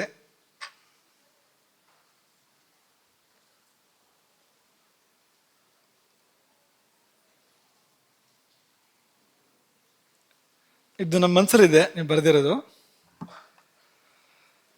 ಇನ್ನೊಂದು ಕಡೆಗೆ ಸುಶ್ರುತರೇ ಒಂದು ಮಾತನಾಡ್ತಾರೆ, ಬೇರೆ ಒಂದು ಕಡೆಗೆ ಆತುರೋಪಕ್ರಮಣೀಯ ಅಂತ ಒಂದು ಅಧ್ಯಾಯ. ಅಲ್ಲಿ ಸುಶ್ರುತರು ಜಾಠರೋ ಭಗವಾನ್ ಅಗ್ನಿ ಈಶ್ವರ ಅನ್ನಸ್ಯ ಪಾಚಕ, ಅವ್ರದ್ದೇ ಮಾತು. ಜಾಠರ ಅಂದ್ರೆ ನಿಮ್ಗೆ ಸಂದೇಹ ಬೇಡ ಯಾವ ಅಗ್ನಿ ಬಗ್ಗೆ ಹೇಳ್ತಾ ಇದ್ದಾರೆ. ಅಗ್ನಿಹೋತ್ರದ ಅಗ್ನಿಯೋ ಅಥವಾ ಇನ್ಯಾವುದೋ ಅಗ್ನಿಯೋ ಅದ್ರ ಬಗ್ಗೆ ಹೇಳ್ತಾ ಇರೋದಿಲ್ಲ. ಜಾಠರಹ ಅಂತ ನಮ್ಮ ಹೊಟ್ಟೆಯಲ್ಲಿರ್ತಕ್ಕಂಥ ಅಗ್ನಿ ಏನಿದೆ ಅದು ಭಗವಾನ್, ಭಗವಂತ. ಅದು ಈಶ್ವರ ಅನ್ನಸ್ಯ ಪಾಚಕ, ಅದೇ ನಮ್ಮ ಶರೀರದ ಜೀರ್ಣಕ್ರಿಯೆಗಳನ್ನು ಮಾಡ್ತಾ ಇರುವಂಥದ್ದು. ಇದು ಒಳ್ಳೆ ಕಥೆ ಆಗೋಯ್ತಲ್ಲ. ಅಲ್ಲಿ ನೋಡಿದ್ರೆ ಪಿತ್ತಕ್ಕಿಂತ ಹೊರತಾಗಿ ಬೇರೆ ಅಗ್ನಿ ಇಲ್ಲ ಅಂತ ಹೇಳಿದ್ರು. ಇಲ್ಲಿ ನೋಡಿದ್ರೆ ಈಶ್ವರ ಅಂತ ಹೇಳ್ತಾರೆ, ಭಗವಂತ ಅಂತ ಹೇಳ್ತಾರೆ. ಏನ್ ಮಾಡೋದು ಈಗ? ಸುಶ್ರುತರನ್ನ ಕೇಳ್ಬೇಡ ಅಂದ್ರೆ ಈಗ ಅವ್ರು ಹಾಗೆ ಸಿಗೋದಿಲ್ಲ. ಧ್ಯಾನಗಿನ ಮಾಡಿದ್ರೆ ಸಿಗ್ತಾರ ಅನ್ನೋ ಗೊತ್ತಿಲ್ಲ, ಆದ್ರೆ ಹೀಗೆ ಸಿಗೋದಿಲ್ಲ. ವಿಳಾಸ ಹುಡ್ಕೊಂಡು ಹೋಗುವಾಗಿಲ್ಲ. ನೀವು ಏನ್ ಮಾಡ್ತೀರಿ ಮತ್ತೆ ಈಗ ಅಂದ್ರೆ, ನೀವೆಲ್ಲ ವಿದ್ಯಾರ್ಥಿಗಳು, ಶಾಸ್ತ್ರಾಧ್ಯಯನ ಮಾಡುವಂಥ ವಿದ್ಯಾರ್ಥಿಗಳಿದ್ದೀರಿ. ನೀವು ಒಬ್ಬರದೇ ಆಚಾರ್ಯ ಹಿಡಿದು 2 ಉಕ್ತಿಗಳು ಪರಸ್ಪರ ವಿರುದ್ಧವಾಗಿ ಬಂದಾಗ ಏನ್ ಮಾಡಬೇಕು ಅಂದ್ರೆ ಸಮನ್ವಯ ಮಾಡ್ಬೇಕು. ಅದನ್ನ ನಯನ ಮಾಡೋದು ಅಂತಲೂ ಕೂಡ ಹೇಳ್ತಾರೆ ಅದನ್ನ ಅಂತ. ಯಾವುದೋ ಒಂದು ಉಕ್ತಿಗೆ ಪ್ರಾಧಾನ್ಯ ಇಟ್ಕೊಂಡು ಅದಕ್ಕೆ ತಕ್ಕಂತೆ ಮತ್ತೊಂದು ಉಕ್ತಿಯನ್ನ ನಯನ ಮಾಡಬೇಕು. ಇದು ಒಬ್ಬರದೇ ಆಚಾರದ ಆದಾಗ ಮಾತ್ರ ಅಂತ ಏನಲ್ಲ. ವೇದಗಳಲ್ಲಿ ಬೇರೆ ಬೇರೆ ಮಾತುಗಳು ಬರ್ಬೋದು, ಸ್ಮೃತಿಯಲ್ಲಿ ಬೇರೆ ಮಾತು ಬರ್ಬೋದು, ಪುರಾಣಗಳಲ್ಲಿ ಬರ್ಬೋದು. ಪರಸ್ಪರ ವಿರುದ್ಧವಾಗಿರ್ತಕ್ಕಂಥ ಪ್ರಾಮಾಣಿಕವಾದ ಉಕ್ತಿಗಳು, ಆ ಮಾತುಗಳು ಪ್ರಮಾಣ ಅದನ್ನು ತೆಗೆದುಹಾಕೋಕ್ಕಾಗೋದಿಲ್ಲ ಅನ್ನೋ ಮಾತುಗಳು ಪರಸ್ಪರ ವಿರುದ್ಧ ಆದಾಗ ಇದರ ಅಭಿಪ್ರಾಯ ಏನು ಮತ್ತು ಇದರ ಅಭಿಪ್ರಾಯ ಏನು ಅನ್ನೋದನ್ನು ನಾವು ತಗೊಳ್ಬೇಕಾಗತ್ತೆ. ಸರಿಯಾಗಿ ತಗೊಂಡಾಗ ನಮಗೆ ಸಮಾಧಾನ ಸಿಗತ್ತೆ. ಈಗ ನಾವು ಒಂದು ವಾಕ್ಯ ಅರ್ಥ ಮಾಡಬೇಕಾದ್ರೆ ಹಿಂದೆ ಮುಂದೆ ನೋಡಬೇಕು. ಹಿಂದೆ ಮುಂದೆ ಇಲ್ಲದವನಿಗೆ ಹಿಂದೂ ಮುಂದೆ ಯಾವುದೂ ಇರೋದಿಲ್ಲ. ಅಂದ್ರೆ ಅವನಿಗೆ ಭೂತವೂ ಇಲ್ಲ, ಭವಿಷ್ಯತ್ತೂ ಇಲ್ಲ, ಹಾಗಾಗ್ಬಿಡುತ್ತೆ. ಯಾವ ಸಂದರ್ಭಕ್ಕೆ ಈ ಮಾತನ್ನು ಹೇಳ್ತಾ ಇದ್ದಾರೆ ಸುಶ್ರುತರು? ಅಗ್ನಿ ದೇವರು ಹೌದೇ ಅಲ್ವೇ ಅನ್ನೋ ಪ್ರಶ್ನೆಗೆ ಉತ್ತರ ಕೊಡ್ತಾ ಈ ಮಾತನ್ನು ಹೇಳಿಲ್ಲ ಅವರು. ಅಗ್ನಿ ದೇವತೆ ಹೋದ ಅಲ್ವಾ, ದೇವರು ಹೋದ ಅಲ್ವಾ ಅನ್ನೋ ಪ್ರಶ್ನೆ ಎತ್ಕೊಂಡು ಅವ್ರು ಈ ಮಾತನ್ನು ಹೇಳಿಲ್ಲ. ಮತ್ತೆ ಯಾವುದಕ್ಕೆ ಈ ಮಾತನ್ನು ಹೇಳಿದ್ದವರು ಅಂದ್ರೆ, ಆ ಧಾತು, ಪಿತ್ತ ಧಾತುವನ್ನು ವಿಶ್ಲೇಷಣೆ ಮಾಡುವಾಗ ಅಗ್ನಿಯ ಪ್ರಸ್ತಾಪ ಬಂದಾಗ ಆಡಿರುವಂಥ ಮಾತು. ಅದರ ಅರ್ಥ ಏನು ಅಂದ್ರೆ, ನಮ್ಮ ದೇಹದೊಳಗೆ ಪಿತ್ತವೇ ಅಗ್ನಿಯ ಹೊರತು ಈ ದೇಹದಲ್ಲಿ ಪ್ರಕಟವಾಗಿ ಕಾಣ್ತಾ ಇರುವ ದೇಹದಲ್ಲಿ ಹೇಳ್ತಾ ಇರುವಂಥದ್ದು, ದೇಹ ಇದರ ಸ್ವಭಾವ ಸ್ವರೂಪಗಳು ನೋಡಿದಾಗ ಇಲ್ಲಿ ಪಿತ್ತಾಂಶ ಏನಿದೆಯೋ ನಮ್ಮ ದೇಹದಲ್ಲಿ ಅದೇ ಅಗ್ನಿ ಹೊರತು ಬೇರೆ ಅಗ್ನಿ ಹೇಗಾಗತ್ತೆ? ಬೇರೆ. ಇಲ್ಲಿ ಕಫಾಂಶ ಇದೆ, ಅದು ಜಲ. ಅದು ಇಲ್ಲಿ ವಾತಾಂಶ ಇದೆ, ಅದು ವಾಯು. ಅದು ಹಾಗಾಗಿ ಇಲ್ಲಿ ನಮ್ಮ ಶರೀರದಲ್ಲಿ ಪಿತ್ತಾಂಶ, ಪಿತ್ತಶಕ್ತಿ, ಪಿತ್ತಾಂಶ, ಪಿತ್ತಧಾತು, ಪಿತ್ತದೋಷ ಅನ್ನೋದು ಏನಿದೆ ಇದು ಅಗ್ನಿ ಸ್ವರೂಪ ಅಂತವ್ರು ಹೇಳ್ತಾ ಇರುವಂಥದ್ದು ಹೊರತು ದೇವರಲ್ಲ, ದೇವತೆ ಅಲ್ಲ ಅನ್ನೋ ಶಬ್ದವನ್ನು ಅವ್ರು ಹೇಳಿಲ್ಲ ಅನ್ನೋದನ್ನು ಚೆನ್ನಾಗಿ ಮನಸ್ಸಲ್ಲಿ ಇಟ್ಕೊಳ್ಬೇಕು ನಾವು. ಯಾಕಂದ್ರೆ ಹಾಗಿದ್ರೆ ಅವರ ಇನ್ನೊಂದು ಕಡೆಗೆ ಭಗವಾನ್ ಅಗ್ನಿ ಈಶ್ವರ ಅಂತ ಹೇಳೋಕೆ ಸಾಧ್ಯ ಇಲ್ಲ. ಬೇರೆ ಆಚಾರ್ಯರ ಉಕ್ತಿಗೆ ವಿರುದ್ಧವಾಗಿ ಹೇಳೋಕೆ ಸಾಧ್ಯ ಇಲ್ಲ. ಅವರು ವೇದಗಳಿಗೆ ವಿರುದ್ಧವಾಗಿ, ಭಗವದ್ಗೀತೆಗೆ ವಿರುದ್ಧವಾಗಿ ಅವ್ರು ಹೇಳೋಕೆ ಸಾಧ್ಯ ಇಲ್ಲ. ಅದನ್ನು ಗಮನಿಸ್ಕೋಬೇಕು ನಾವು ಅಂತ. ಮಾತ್ರ ಅಲ್ಲ, ಆಗಮಾಚ್ಯ ಅಂತ ಬೇರೆ ಹೇಳ್ತಾರೆ ಅವರು. ತಾನು ಹೇಳೋದಕ್ಕೆ ವೇದಗಳ ಉಪನಿಷತ್ತಿನ ಆಧಾರ ಇದೆ ಅಂತ ಹೇಳ್ತಾರೆ ಅವರು. ವೇದ ಉಪನಿಷತ್ತುಗಳು ಹೇಳ್ತಾ ಇರ್ತಕ್ಕಂಥದ್ದು ಅದೊಂದು ದೇವತೆ, ಅದು ಪರಮಾತ್ಮ ಎಂಬುದಾಗಿ. ಹಾಗಾಗಿ ಆ ಅಭಿಪ್ರಾಯ ಇರೋಕ್ಕೆ ಸಾಧ್ಯ ಇಲ್ಲ. ಇನ್ನು ಸರಳವಾಗಿ ಹೇಳೋದಾದ್ರೆ, ಈಗ ನೀವು ನೋಡಿ, ಈ ಬಗ್ಗೆ ಏನೂ ಗೊತ್ತಿಲ್ಲ, ಹೊಸ ಜನ ವಿದೇಶದಿಂದ ಬಂದು ನಿಮ್ಮನ್ನು ಭೇಟಿ ಮಾಡಿದ್ದಾರೆ, ಅಥವಾ ಅದೇ ಯಾವುದೇ ಭಾರತೀಯ ಸಂಸ್ಕಾರ ಇಲ್ಲದೆ ಇರತಕ್ಕಂಥ ಜನ ನಿಮ್ಮ ಮುಂದೆ ಬಂದು ನಿಂತಿದ್ದಾರೆ ಅಂದರೆ, ಅವರಿಗೆ ನೀವು ದೇಹದಲ್ಲಿ ಇಲ್ಲೊಂದು ಅಗ್ನಿ ಇದೆ ಅಂದರೆ, ಹೇ ಸುಮ್ಮನೆ ಇರು ಅಂತ ಹೇಳ್ತಾರೆ ಅವರು. ಯಾಕೆ? ಇದ್ರ ಒಳಗೊಂದು ಅಗ್ನಿ ಜ್ವಾಲೆ ಹೊತ್ತು ಉರಿತಾ ಇದ್ದರೆ ಏನು ಕತೆ, ಸುಟ್ಟೋಗುತ್ತೆ ಒಳಗಡೆ ಎಲ್ಲ ಅಂತ ಹೇಳ್ತಾರೆ ಇಲ್ವೋ? ಬೆಂಕಿ ಇದೆ ಅಂದ್ರೆ ಹೂ ಅಂತ ಅನ್ಸುತ್ತೆ ಅವರಿಗೆ. ಈ ಅಭಿಪ್ರಾಯ ತಗೋಬೇಕು. ದೇಹದೊಳಗೆ ಬೆಂಕಿಯೋ ಜ್ವಾಲೆಯೋ ಆಗಿ ಅಗ್ನಿ ಇರೋಕ್ಕೆ ಸಾಧ್ಯ ಇಲ್ಲ. ಅದೇನಾಗಿದೆ ಅಂದರೆ ಪಿತ್ತವಾಗಿ ಇದೆ, ಇದು ಪಿತ್ತ ಧಾತುವಾಗಿ, ಪಿತ್ತ ದೋಷವಾಗಿದೆ ಹೊರತು ಇನ್ಯಾವುದೋ ರೂಪದಲ್ಲಿ ಕಲ್ಪನೆ ಮಾಡ್ಕೋಬೇಡಿ ನೀವು, ಬೇರೆ ರೂಪದಲ್ಲಿ ಇಲ್ಲ. ಪಿತ್ತಕ್ಕೂ ಅಗ್ನಿ ಹೊರತಾಗಿ ಬೇರೆ ರೂಪ ಇಲ್ಲ. ಎಲ್ಲಿಂದ ಎಲ್ಲಿಗೆ ಪಿತ್ತ ಹೋದ್ರು ಅದು ಮಾಡೋ ಕೆಲಸ ಅದೇ, ಅಗ್ನಿ ಮಾಡೋ ಕೆಲಸ ಥರದ ಕೆಲಸನೇ ಮಾಡೋದು ಹೊರತು ಅದು ವಾಯು ಮಾಡೋ ಕೆಲಸವನ್ನು, ಜಲ ಮಾಡೋ ಕೆಲಸವನ್ನು ಮಾಡೋದಿಲ್ಲ. ಅಗ್ನಿ ಮಾಡೋ ಕೆಲಸವೇ ಸುಡೋದೋ, ಬೇಯಿಸೋದೋ, ಬಿಸಿ ಮಾಡೋದೋ, ಏನೊಂದು ಮಾಡುತ್ತೆ ಹೊರತು ಅದು ಬಿಟ್ಟು ಬೇರೆ ಏನನ್ನು ಕೂಡ ಪಿತ್ತ ಮಾಡೋದಿಲ್ಲ. ಹಾಗಾಗಿ ಪಿತ್ತ ಅಗ್ನಿ ಹೊರತು ಬೇರೆ ಅಲ್ಲ. ಇಲ್ಲಿ ಈ ಜಾಗ ನೋಡಿದಾಗ ಅಗ್ನಿಯು ಕೂಡ ನಮ್ಮ ದೇಹದ ಒಳಗಡೆಗೆ ಪಿತ್ತಾಕಾರವಾಗಿದೆ ಹೊರತು ಅದೊಂದು ಜ್ವಾಲೆ ತರಹ ಇಲ್ಲ.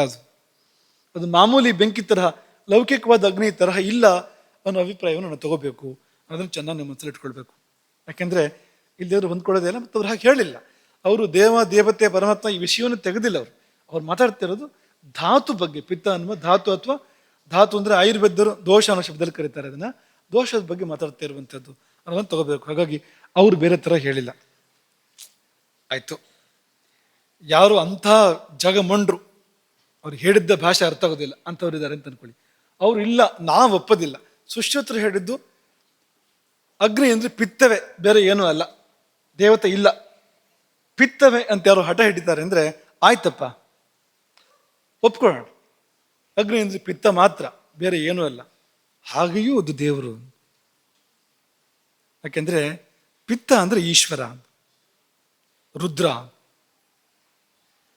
ಮೂರು ಧಾತುಗಳು ಅಥವಾ ಮೂರು ದೋಷಗಳು ಏನಿವೆ, ವಾತ, ಪಿತ್ತ, ಕಫ, ನಿಜವಾಗಿದು ಯಾರು ಅಂತ ಹುಡ್ಕೊಂಡು ಹೋದ್ರೆ ತ್ರಿಮೂರ್ತಿಗಳಂತೆ.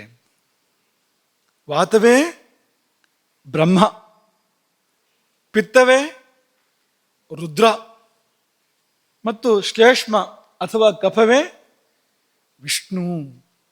ಇದೆಲ್ಲ ಚೆನ್ನಾಗಿ ಮನಸ್ಸಲ್ಲಿ ಇಟ್ಕೋಬೇಕು ನೀವು. ಇಲ್ಲಿ ಶಿಲಾಲಿಪಿಯಾಗಿ ಎದೆಲ್ಲಿ ಬರ್ಕೋಬೇಕಾಗಿರ್ತಕ್ಕಂಥ ವಿಷಯಗಳು. ಹಾಗಾಗಿ ಇದು ಶರೀರ ತ್ರಿಮೂರ್ತಿಮಯ. ಏನಿದೆ ಇಲ್ಲಿ ಅಂದರೆ ಒಂದೋ ಬ್ರಹ್ಮ, ಒಂದೋ ವಿಷ್ಣು, ಒಂದೋ ಶಿವ, ಬೇರೆ ಏನೂ ಇಲ್ಲ. ಇಲ್ಲಿ ಏನು ವಾತಾಂಶ ಇದೆ ಅದೆಲ್ಲ ಬ್ರಹ್ಮ, ಪಿತ್ತಾಂಶ ಏನಿದೆ ಅದೆಲ್ಲ ಶಿವ, ಮತ್ತು ಕಫಾಂಶ ಏನಿದೆ ಅದೆಲ್ಲ ವಿಷ್ಣು. ಬ್ರಹ್ಮ, ವಿಷ್ಣು, ಮಹೇಶ್ವರರು. ಹಾಗಾಗಿ ಅವರು ಪಿತ್ತ ಧಾತು ಅಥವಾ ಪಿತ್ತ ದೋಷ ಅಂತಲೇ ಹೇಳಿದ್ರು, ಅದು ರುದ್ರ ಅಂತಲೇ ಹೇಳಿದಂತೆ ಆಯ್ತು. ಈಗ ನೆನಪು ಮಾಡ್ಕೊಳ್ಳಿ ಒಂದ್ಸರ್ತಿ. ನಿದ್ರೆಯ ಪತಿ ಯಾರು? ನಿದ್ರಾದೇವಿ ಪತಿ ಯಾರು? ಶ್ಲೋಕ ನೆನಪಿದ್ಯಾ?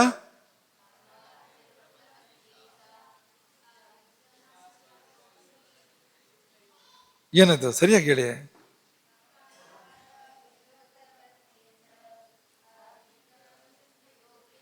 ಕಾಲಾಗ್ನಿ ರುದ್ರ ಪತ್ನಿ ಚ ಸಾ ನಿದ್ರಾ ಸಿದ್ಧ ಯೋಗಿನಿ ಅಂತ ಹೇಳ್ತಾ ಇದ್ದಲ್ವಾ. ಆಗ್ಲೇ ನಿಮ್ಗೆ ಹೇಳಿದ್ವು, ಈ ರುದ್ರನಿಗೂ ಅಗ್ನಿಗೂ ಏನೋ ಸಂಬಂಧ ಇದೆ. ಏನೋ ಸಂಬಂಧ ಅಲ್ಲ, ಅವಿನಾಭಾವ ಸಂಬಂಧ ಇದೆ. ಯಾಕೆಂದ್ರೆ ವೇದ ರುದ್ರೋವಾ ಏಷ ಯದಗ್ನಿ ಎಂಬುದಾಗಿ ಹೇಳಿದೆ ಅನ್ನೋದನ್ನ ಅಲ್ಲೇ ಉಲ್ಲೇಖ ಮಾಡಿದ್ವು. ಈಗ ನೋಡಿ ಎಷ್ಟು ಸ್ಪಷ್ಟ. ತ್ರಿಮೂರ್ತಿಗಳೇ ತ್ರಿಧಾತುಗಳು, ತ್ರಿದೋಷಗಳು ಏನು ತುಂಬ ಸ್ಪಷ್ಟ. ಹಾಗಂತ ಎಲ್ಲಿ ಬರ್ಕೊಂಡಿದೆ ಅಂತ ಕಡೆಯಲ್ಲ ಇರ್ತಾರೆ, ಅದಕ್ಕೊಂದು ಆಧಾರ ಬೇಕಲ್ಲ. ಯೋಗಿಗಳಲ್ಲಿ ವ್ಯವಹಾರ ಇದೆ, ಜ್ಞಾನಿಗಳಲ್ಲಿ, ಯೋಗಿಗಳಲ್ಲಿ ಈ ರೀತಿ ವ್ಯವಹಾರ ಇದೆ. ಆದರೆ ಪಂಕ್ತಿ ಕೊಡಿ ನಮಗೆ ಅಂತ ಯಾರಾದರೂ ಹಠ ಮಾಡೋದಾದ್ರೆ ಪಂಕ್ತಿ ಕೂಡ ಇದೆ. ವಾತಿಕಾಯಾ ಪತಿ ಬ್ರಹ್ಮ, ಪೈತ್ತಿಕಾಯಾ ತ್ರಿಶೂಲ ಧೃಕ್, ಶ್ಲೈಷ್ಮಿಕಾಯಾ ಪತಿ ವಿಷ್ಣು ವದಂತಿ ಇತಿ ವಿಪಶ್ಚಿತಃ. ನಾಡಿಗಳು ಮೂರು, ಒಂದು ಬ್ರಹ್ಮನಾಡಿ, ಇನ್ನೊಂದು ವಿಷ್ಣು ನಾಡಿ, ಮತ್ತೊಂದು ರುದ್ರನಾಡಿ. ಬ್ರಹ್ಮನಾಡಿ ಯಾವುದು? ವಿಷ್ಣು ನಾಡಿ ಯಾವುದು? ರುದ್ರ ನಾಡಿ ಯಾವುದು? ಇಡ ಪಿಂಗಲ ಸುಷುಮ್ನ ಅನ್ನುವಾಗ ಪಿಂಗಲ ಅನ್ನೋದು ಪಿತ್ತನಾಡಿ, ರುದ್ರನಾಡಿ, ಅದು ರುದ್ರ ದೇವತೆ, ಅದಕ್ಕೆ ರುದ್ರ ಅಧಿಪತಿ ಅದಕ್ಕೆ. ಹಾಗೆ ವಾತನಾಡಿ ಯಾವುದಿದೆ ಅದಕ್ಕೆ ಅದು ಇಡ, ಅದಕ್ಕೆ ಬ್ರಹ್ಮ. ಹಾಗೆ ಶ್ಲೇಷ್ಮನಾಡಿ ಅಥವಾ ಕಫನಾಡಿ ಅಂತ ಏನಿದೆ ವಿಷ್ಣು, ಸುಷುಮ್ನ ನಾಡಿ, ಅದಕ್ಕೆ ಯಾರು ಅಧಿಪತಿ ಅಂದರೆ ವಿಷ್ಣು. ಹೀಗೆ ವಿಪಶ್ಚಿತ ಜ್ಞಾನಗಳು ಹೇಳ್ತಾರೆ ಅಂತ ನಾಡೀ ಜ್ಞಾನ ತರಂಗ ಎನ್ನುವ ಗ್ರಂಥ ಹೇಳುತ್ತೆ. ಈ ಗ್ರಂಥದ ಹೆಸರು ನಾಡೀ ಜ್ಞಾನ ತರಂಗ. ಈ ಗ್ರಂಥದಲ್ಲಿ ನಾಡಿಗಳ ಬಗ್ಗೆ ಎಲ್ಲ ವಿವರಗಳು ಇರುವಂಥದ್ದು. ವಾತಿಕಾಯ ಅಂದರೆ ವಾತಪ್ರಧಾನವಾಗಿರ್ತಕ್ಕಂಥ ನಾಡಿ, ಇಡಾನಾಡಿ ಯಾವುದಿದೆ ಅದರ ಪತಿ ಬ್ರಹ್ಮ. ಪೈತ್ತಿಕಾಯ ಪಿತ್ತನಾಡಿಯ ಅಧಿಪತಿ ಶೂಲಧಾರಿಯಾಗಿರ್ತಕ್ಕಂಥ ಶಿವ. ಶ್ಲೈಷ್ಮಿಕಾ ಅಂದರೆ ಶ್ಲೇಷ್ಮನಾಡಿ, ಅದರ ಅಧಿಪತಿ ಯಾರಪ್ಪ ಅಂದರೆ ವಿಷ್ಣು ಅಂತ. ಇನ್ನು ಯೋಗ ರತ್ನಾಕರ ಅಂತ ಯೋಗಶಾಸ್ತ್ರದ ಇನ್ನೊಂದು ಗ್ರಂಥ. ನೇರವಾಗಿ ಕೂತ್ಕೊಳ್ಳಿ ಮಕ್ಕಳು. ಅದರಲ್ಲಿ ಕೂಡ ಇದೇ ಮಾತನ್ನ ಇನ್ನೂ ನೇರವಾಗಿ ಹೇಳುತ್ತೆ. ವಾತನಾಡಿ ಭವೇದ್ ಬ್ರಹ್ಮ, ಪಿತ್ತನಾಡಿ ಚ ಶಂಕರ, ಶ್ಲೇಷ್ಮನಾಡಿ ಭವೇದ್ ವಿಷ್ಣು, ತ್ರಿದೇವ ನಾಡಿ ಸಂಸ್ಥಿತಾ. ತ್ರಿದೇವಾಹ, ಈ ಮೂರು ದೇವತೆಗಳು ಆಯಾ ನಾಡಿಗಳಲ್ಲಿ ನೆಲೆಸಿದ್ದಾರೆ. ಆಯಾ ನಾಡಿಗಳಲ್ಲಿ ಮತ್ತು ಆಯಾ ನಾಡಿಗಳಲ್ಲಿ ನೆಲೆಸಿರೋದು ಅರ್ಥ ಏನು? ಆಯಾ ಧಾತುಗಳಲ್ಲಿ, ಆಯಾ ದೋಷಗಳಲ್ಲಿ ಅವರು ನೆಲೆಸಿದ್ದಾರೆ. ಯೋಗರತ್ನಾಕರದ ಪಂಕ್ತಿ ಇದು. ಹಾಗೆ ಇನ್ನೊಂದು ಕಡೆಗೆ ಇದನ್ನೇ ಹೇಳ್ತಾರೆ, ವಾತಸ್ತು ಬ್ರಹ್ಮಣೋ ರೂಪಂ. ಇದು ನೇರವಾಗಿ ನಾಡಿ ಅಂತಲ್ಲ, ಧಾತುವನ್ನು ನೇರವಾಗಿ ಹೇಳ್ತಾ ಇರುವಂಥದ್ದು. ವಾತಸ್ತು ಬ್ರಹ್ಮಣೋ ರೂಪಂ, ಪಿತ್ತಂ ರುದ್ರಸ್ವರೂಪಕಂ, ಶ್ಲೇಷ್ಮ ವಿಷ್ಣು ಸಮಾಖ್ಯಾತಃ, ಕಥಿತೇಯಂ ಗುಣಸ್ಥಿತಿ. ಸ್ಪಷ್ಟವಾಗಿ ಹೇಳಿದೆ. ವಾತಸ್ತು ಬ್ರಹ್ಮಣೋ ರೂಪಂ, ಪಿತ್ತಂ ರುದ್ರಸ್ವರೂಪಕಂ, ಶ್ಲೇಷ್ಮ ವಿಷ್ಣು ಸಮಾಖ್ಯಾತಃ, ಕಥಿತೇಯಂ ಗುಣಸ್ಥಿತಿ.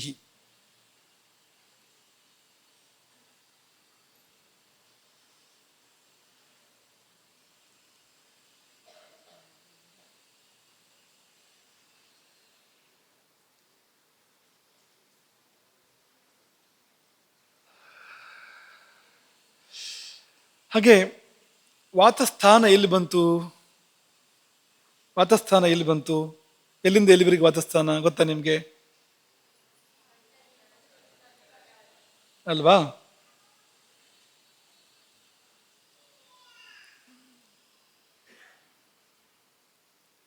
ತೇ ವ್ಯಾಪಿನೋಪಿ ಹೃನ್ನಾಭ್ಯೋ ರಥೋ ಮಧ್ಯೋರ್ಧ್ವ ಸಂಶ್ರಯ. ಹೃದಯ ನಾಭಿಗಳ ಮೇಲೆ ಕೆಳಗೆ ಮಧ್ಯೆ ಇದ್ದಾವೆ ಆ ಮೂರು ಧಾತುಗಳು ಅಥವಾ ಮೂರು ದೋಷಗಳು, ಚರಕ ಸಮೇತ ಹೇಳುವಂಥದ್ದು. ವಿಕೃತ ವಾಯು ಪಿತ್ತಂ ಕಫಶ್ಚೇತಿ ತ್ರಯೋ ದೋಷ ಸಮಾಸತಃ ಅಂತೆಲ್ಲ ಹೇಳ್ತಾ, ತೇ ವ್ಯಾಪಿನೋಪಿ ಹೃನ್ನಾಭ್ಯೋ ರಥೋ ಮಧ್ಯೋರ್ಧ್ವ ಸಂಶಯ. ಹೃದಯ ಮತ್ತು ನಾಭಿಯ ಮೇಲೆ ಕೆಳಗೆ ಮಧ್ಯೆ ಈ ಧಾತುಗಳು ಕೆಲಸ ಮಾಡ್ತವೆ ಎಂಬುದಾಗಿ ಹೇಳಿದೆ. ನೋಡಿ, ಈ ಮಾತುಗಳು ಬಂದಿದೆ, ಆಯುರ್ವೇದದಲ್ಲಿ ಬಂದಿರೋ ಮಾತುಗಳು. ನಾವು ಈ ಹೇಳಿದ ಅಷ್ಟಾಂಗ ಹೃದಯ. ಮುಂದೆ ಚರಕರು ಹೇಳಿದ್ದಾರೆ, ಸುಶ್ರುತರು ಕೂಡ ಈ ಮಾತುಗಳನ್ನು ಹೇಳಿದ್ದಾರೆ, ಇದೇ ರೀತಿಯ ಮಾತುಗಳನ್ನ ಹೇಳಿದ್ದಾರೆ. ಹಾಗಾಗಿ ಅಲ್ಲಿಂದ ಕೆಳಗೆ ಬಂತಲ್ವ ಅದು. ಸೃಷ್ಟಿಗೆ ಬೇಕಾದ ಅವಯವಗಳೆಲ್ಲ ಅಲ್ಲಿಂದ ಕೆಳಗೆ ಇದೆ. ಯಾವುದೇ ಶರೀರದಲ್ಲಿ, ಮುಖ್ಯವಾಗಿ ಮಾನವ ಶರೀರದಲ್ಲಿ ಸೃಷ್ಟಿಗೆ ಉಪಯುಕ್ತವಾಗುವ ಅವಯವಗಳು ಎಲ್ಲಿದ್ದಾವೆ ಅಂತಂದ್ರೆ ಅಲ್ಲಿಂದ ಮುಂದಕ್ಕೆ ಇರುವಂಥದ್ದು. ಬ್ರಹ್ಮ ಕೆಲಸ ಮಾಡುವಂಥ ಜಾಗ ಆಗಿದ್ದರಿಂದ ಅಲ್ಲಿಂದ ಮುಂದಕ್ಕೆ ಇರುವಂಥದ್ದು ಅನ್ನೋದೊಂದು. ಇನ್ನೊಂದು, ಬ್ರಹ್ಮ ಸಾಕ್ಷಾತ್ ಚತುರ್ಮುಖ, ಅವನ ಕೇಂದ್ರ ಯಾವುದು ಅಂದರೆ ಮೂಲಾಧಾರ ಚಕ್ರ. ಹಾಗತ್ತು ಅಲ್ಲೇ ಬಂತು. ಇಷ್ಟನ್ನು ಗಮನಿಸಿದಾಗ ನಮ್ಗೆ ಅರ್ಥ ಆಗೋದೇನು ಅಂದರೆ ವಾತವೇ ಬ್ರಹ್ಮ, ಬ್ರಹ್ಮನೇ ವಾತ ಅನ್ನೋದು ನಮ್ಗೆ ಅರ್ಥ ಆಗುತ್ತೆ. ಯಾಕೆಂದ್ರೆ ಅವನ ಎಲ್ಲ ಚಟುವಟಿಕೆಗಳು, ಅವನ ಕೇಂದ್ರ ಎಲ್ಲ ಅಲ್ಲೇ ಇದೆ ಅಂತ. ಅಲ್ಲಿಂದ ಮುಂದಕ್ಕೆ ನಾಭಿ ಪರಿಸರಕ್ಕೆ ಬಂದ್ವು, ನಾವೀಗ ಮೇಲಕ್ಕೆ ಬಂದ್ವು. ಅಲ್ಲಿ ಬಂದಾಗ ಅಲ್ಲಿ ಪ್ರಧಾನವಾಗಿ ಈ ಅಗ್ನಿಯ ಕೆಲಸ ಮಾಡುವಂಥದ್ದು, ಜೀರ್ಣಕ್ರಿಯೆ ಆಗುವಂಥದ್ದು ಅಲ್ಲಿ ಅಲ್ವಾ. ಪಿತ್ತವೇ ಮುಖ್ಯವಾಗಿ ಕೆಲಸ ಮಾಡುವಂಥದ್ದು. ಪಿತ್ತಂ ವನ್ಹಿ, ಅದೇ ಕೆಲಸ ಮಾಡುವಂಥದ್ದು. ಆಯ್ತು, ಇದು ಪ್ರಳಯಕ್ಕೂ ಇದಕ್ಕೂ ಏನು ಸಂಬಂಧ, ಅಥವಾ ಲಯಕ್ಕೂ ನಾಶಕ್ಕೂ ಇದಕ್ಕೂ ಏನು ಸಂಬಂಧ? ನಾಶಕರ್ತ ಶಿವ ಅಂದರೆ ಅಗ್ನಿಯ ಸ್ವಭಾವ ಏನು? ಸುಟ್ಟು ನಾಶ ಮಾಡುತ್ತೆ ಅದು ಏನನ್ನು, ಎಲ್ಲವನ್ನು ಕೂಡ. ಸುಡುವಿಕೆ ಅನ್ನೋದು ಅಗ್ನಿಗೆ ಸಂಬಂಧಪಟ್ಟಿರ್ತಕ್ಕಂಥದ್ದು. ಹಾಗಾಗಿ ಈ ಅಗ್ನಿ, ಸುಡುವ ಅಗ್ನಿ ಇಲ್ಲಿ ಇರೋದ್ರಿಂದ ಅದು ಶಿವನ ಚಟುವಟಿಕೆಗಳು ನಡೀತಕ್ಕಂಥ ಸ್ಥಾನ. ಆಹಾರ ಬಂದು ಕೂಡಲೇ ಇದ್ದಾಗಿರೋದಿಲ್ಲ, ಅದನ್ನು ರೂಪಾಂತರ ಮಾಡುತ್ತೆ. ಮೃತ್ಯು ಅಂದ್ರೆ ಏನು? ರೂಪಾಂತರವೇ ಅದು. ನಾಶ ಅಂದ್ರೆ ಏನು? ಬೇರೆ ರೂಪಕ್ಕೆ ಹೋಗುವಂಥದ್ದು ಅಂತ. ಹಾಗಾಗಿ ಅದು ಶಿವನ ಸ್ಥಾನ. ನಾಭಿ ಚಕ್ರ ಇದೆಯಲ್ಲ ಮಣಿಪುರ, ಅಲ್ಲಿ ಕೂಡ ಶಿವನ ವಿಶೇಷವಾದ ಕೇಂದ್ರ, ವಿಶೇಷವಾಗಿರ್ತಕ್ಕಂಥ ಉಪಸ್ಥಿತಿ ಇದೆ. ಶಿವನ ವ್ಯಾಪ್ತಿ ಅಲ್ಲಿಗೆ ಸೀಮಿತ ಅಲ್ಲ, ಆದರೆ ಅಲ್ಲಿ ಅವನ ಒಂದು ಪ್ರಧಾನವಾಗಿರ್ತಕ್ಕಂಥ ಕೇಂದ್ರ ಇದೆ. ಇನ್ನು ಮೇಲೆ ಶ್ಲೇಷ್ಮ ಅಥವಾ ಕಫ ಬಂತು. ಎದೆ ಅಂತಂದ್ರೆ ಅಲ್ಲಿ ಕಫಸ್ಥಾನ ಬಂತು. ಅಲ್ಲಿ ಹೃದಯ ಮಹಾವಿಷ್ಣುವಿನ ಕೇಂದ್ರ, ಅದಂತೂ ಇದ್ದೇ ಇದೆ. ಅದ್ರ ಜೊತೆಯಲ್ಲಿ ಶ್ಲೇಷ್ಮ ಅಂದ್ರೆ ಏನು ಅಂದ್ರೆ ಈ ಕೂಡಿಸೋದು ಶ್ಲೇಷ್ಮದ ಸ್ವಭಾವ, ಕಫದ ಸ್ವಭಾವ. ಅಂಟು ಇದೆಯಲ್ಲ, ಅದು ಈ ಕಫಧಾತುವಿನ ಸ್ವಭಾವ. ಒಂದಕ್ಕೊಂದು ಅಂಟು ಬೇಕು ಅಂದ್ರೆ ಈ ಅಂಟು ಅಂತದ್ದೆಲ್ಲ ಕಫ ಇದೆ ಅಂತಲೇ ಅರ್ಥ. ಅದಕ್ಕೆ ಕಫಧಾತುವಿನ ಪ್ರಭಾವ ಇದೆ ಅಂತಲೇ ಅರ್ಥ ಅದಕ್ಕೆ. ಅಂತ ಈ ಜೋಡಿಸೋದು ಕೂಡಿಸೋದು ಅದು ಮಾಡುವಂಥದ್ದು, ಆ ಕಫಧಾತು ಮಾಡುವಂಥದ್ದು. ಸ್ಥಿತಿಗೆ ಅದೇ ಬೇಕು. ಯಾವುದಾದ್ರೂ ಉಳ್ಕೋಬೇಕು ಅಂದ್ರೆ ಅದು ಒಂದಕ್ಕೊಂದು ಕೂಡ್ಕೊಂಡಿದ್ರೆ ಉಳಿಯುತ್ತೆ. ಈ ನಮ್ಮ ದೇಹ ಅಂತ ತಗೊಳ್ಳಿ, ಎಲ್ಲ ಒಂದಕ್ಕೊಂದು ಕೂಡ್ಕೊಂಡಿದ್ದೆ ಉಳ್ಕೊಂಡಿದ್ದೀವಿ ನಾವು. ತಲೆ ಒಂದು ಬೇರೆ ಮಾಡಿ ಪಕ್ಕದ ಕೊನೆ ತಗೊಂಡೋಗಿಟ್ರೆ ಏನಾಗುತ್ತೆ ಹೇಳಿ? ನಾವು ಉಳಿತೀವ? ನಾವು ಪಂಚಭೂತಗಳು ಎಲ್ಲ ಒಂದಕ್ಕೊಂದು ಕೂಡ್ಕೊಂಡಿವೆ ಶರೀರದಲ್ಲಿ. ಬೇರೆ ಬೇರೆ ಮಾಡಿ, ಭೂಮಿ ಅಂಶನ ಬೇರೆ ಮಾಡಿ, ನೀರಿನ ಅಂಶನ ಬೇರೆ ಮಾಡಿದ್ರೆ ಉಳಿತೇವ ನಾವು? ಸ್ಥಿತಿಗೆ ತುಂಬ ಮುಖ್ಯವಾಗಿ ಏನು ಬೇಕು ಅಂದರೆ ಈ ಸಂಗತಿಗಳು ಒಂದಕ್ಕೊಂದು ಕೂಡ್ಕೊಂಡಿರಬೇಕು, ಸಂಬಂಧಪಟ್ಟಿರ್ತಕ್ಕಂಥದ್ದು ಒಂದಕ್ಕೊಂದು ಸೇರ್ಕೊಂಡಿದ್ರೆ ಮಾತ್ರನೇ ಸ್ಥಿತಿ ಏರ್ಪಡೋಕೆ ಸಾಧ್ಯ ಇದೆ. ಹಾಗಾಗಿ ಸ್ಥಿತಿಕರ್ತ ಅಲ್ಲಿ ವಾಸ ಮಾಡ್ತಾನೆ. ಹೀಗೆ ಈ ಬ್ರಹ್ಮ ವಿಷ್ಣು ಶಿವರೇ ವಾತ ಪಿತ್ತ ಕಫ ರೂಪ ಕೆಲಸ ಮಾಡ್ತಾರೆ. ಪಿತ್ತ ಅಂದರೆ ಸಾಕು ನಮಗೆ, ಅದು ಈಶ್ವರ ಅಂತಲೇ ಅರ್ಥ. ಅದಕ್ಕೆ ನಾವು ಅದನ್ನು ಪೂಜೆ ಮಾಡ್ಬೋದು, ತೊಂದರೆ ಏನೂ ಇಲ್ಲ ಅಂತ. ಹಾಗೆ ಸುಶ್ರುತರೆ ಇನ್ನೊಂದು ಕಡೆಗೆ ಅದನ್ನು ದೇವತಾ ಸ್ವರೂಪದಲ್ಲಿ ಭಾವಿಸ್ತಾರೆ, ಮತ್ತೊಂದು ಕಡೆಗೆ ಅವರು ಕೊಂಡಾಡ್ತಾರೆ. ವಿಸರ್ಗಾದಾನ ವಿಕ್ಷೇಪೈ ಸೋಮ ಸೂರ್ಯಾನಿಲ ಯಥಾ ಧಾರ್ಯಂತಿ ಜಗದ್ದೇಹಂ ಕಫ ಪಿತ್ತಾನಿಲ ತಥಾ. ವಿಸರ್ಗ ಆದಾನ ವಿಕ್ಷೇಪ ಅಂತ ಅದರ ವಿಸ್ತಾರಕ್ಕೆ ಇನ್ನೊಂದು ಸತಿ ಹೋಗೋಣ. ಅದು ಸೃಷ್ಟಿ ಮಂಡಲದಲ್ಲಿ ಸೋಮ ಸೂರ್ಯ ಅನಿಲ ಈ ಮೂರು ಜನ ಹೇಗೆ ಕೆಲಸ ಮಾಡ್ತಾರೋ ಅದೇ ರೀತಿಯಲ್ಲಿ ಈ ಕಫ ಪಿತ್ತ ಮತ್ತು ವಾತಗಳು ಕೆಲಸ ಮಾಡ್ತವೆ. ಅದಕ್ಕೆ ಇರ್ತಕ್ಕಂಥ ಹೋಲಿಕೆಯನ್ನು, ಕಫ ಅಂದರೆ ಸೋಮ, ಪಿತ್ತ ಅಂದರೆ ಸೂರ್ಯ, ಸೂರ್ಯನೇ ಅಗ್ನಿ, ಸೂರ್ಯ ಅಗ್ನಿ ತುಂಬ ಏನು ಬೇರೆ ಏನಲ್ಲ. ಹಾಗೆ ಅನಿಲ ಅಂದರೆ ಅದಕ್ಕೂ ಅನಿಲನೇ, ವಾಯುವೆ ಎಂಬುದಾಗಿ ಹೇಳುವಂಥದ್ದು. ಚರಕರು ಒಂದು ಕಡೆಗೆ ಈ ವಾತಧಾತುವನ್ನು, ವಾಯುವನ್ನು ವರ್ಣನೆ ಮಾಡ್ತಾ ಮಾಡ್ತಾ ಭಗವಂತ ಅಂತ ಹೇಳ್ಬಿಟ್ಟಿದ್ದಾರೆ ಅವರು. ಅದೇ ವಾತಕಲಾಕಲಿಯ ಅಧ್ಯಾಯದಲ್ಲಿ ಸಹಿ ಭಗವಾನ್ ಪ್ರಭವಶ್ಚ ಅವ್ಯಯಶ್ಚ ಭೂತಾನಾಂ ಭಾವಾಭಾವಕರ ಸುಖಾಸುಖಯೋರ್ ವಿಧಾತ ಮೃತ್ಯು ಯಮಃ ನಿಯಂತ ಪ್ರಜಾಪತಿ ಅದಿತಿ ವಿಶ್ವಕರ್ಮ ವಿಶ್ವರೂಪ ಸರ್ವಗಃ ಸರ್ವತಂತ್ರಾಣಾಂ ವಿಧಾತ ಅಂತ ಹೀಗೆಲ್ಲ ಹೇಳಿ ಮುಂದಕ್ಕೆ ವಿಭು ವಿಷ್ಣು ಕಾಂತ ಲೋಕಾನಾಂ, ಲೋಕವನ್ನೆಲ್ಲ ವ್ಯಾಪಿಸಿರ್ತಕ್ಕಂಥವನು, ವಾಯುರೇವ ಭಗವಾನ್, ಇನ್ನೊಂದು ಧಾತು ಬಗ್ಗೆ ಹೇಳ್ತಾ ಇರುವಂಥದ್ದವರು. ಹಾಗಾಗಿ ಇದೆಲ್ಲ ಭಗವತ್ ಸ್ವರೂಪ ಅನ್ನೋದು ಆಚಾರ್ಯರ ಅಭಿಮತ ಅಂತ. ಇಷ್ಟನ್ನ ಇಟ್ಕೊಳ್ಳೋಣ.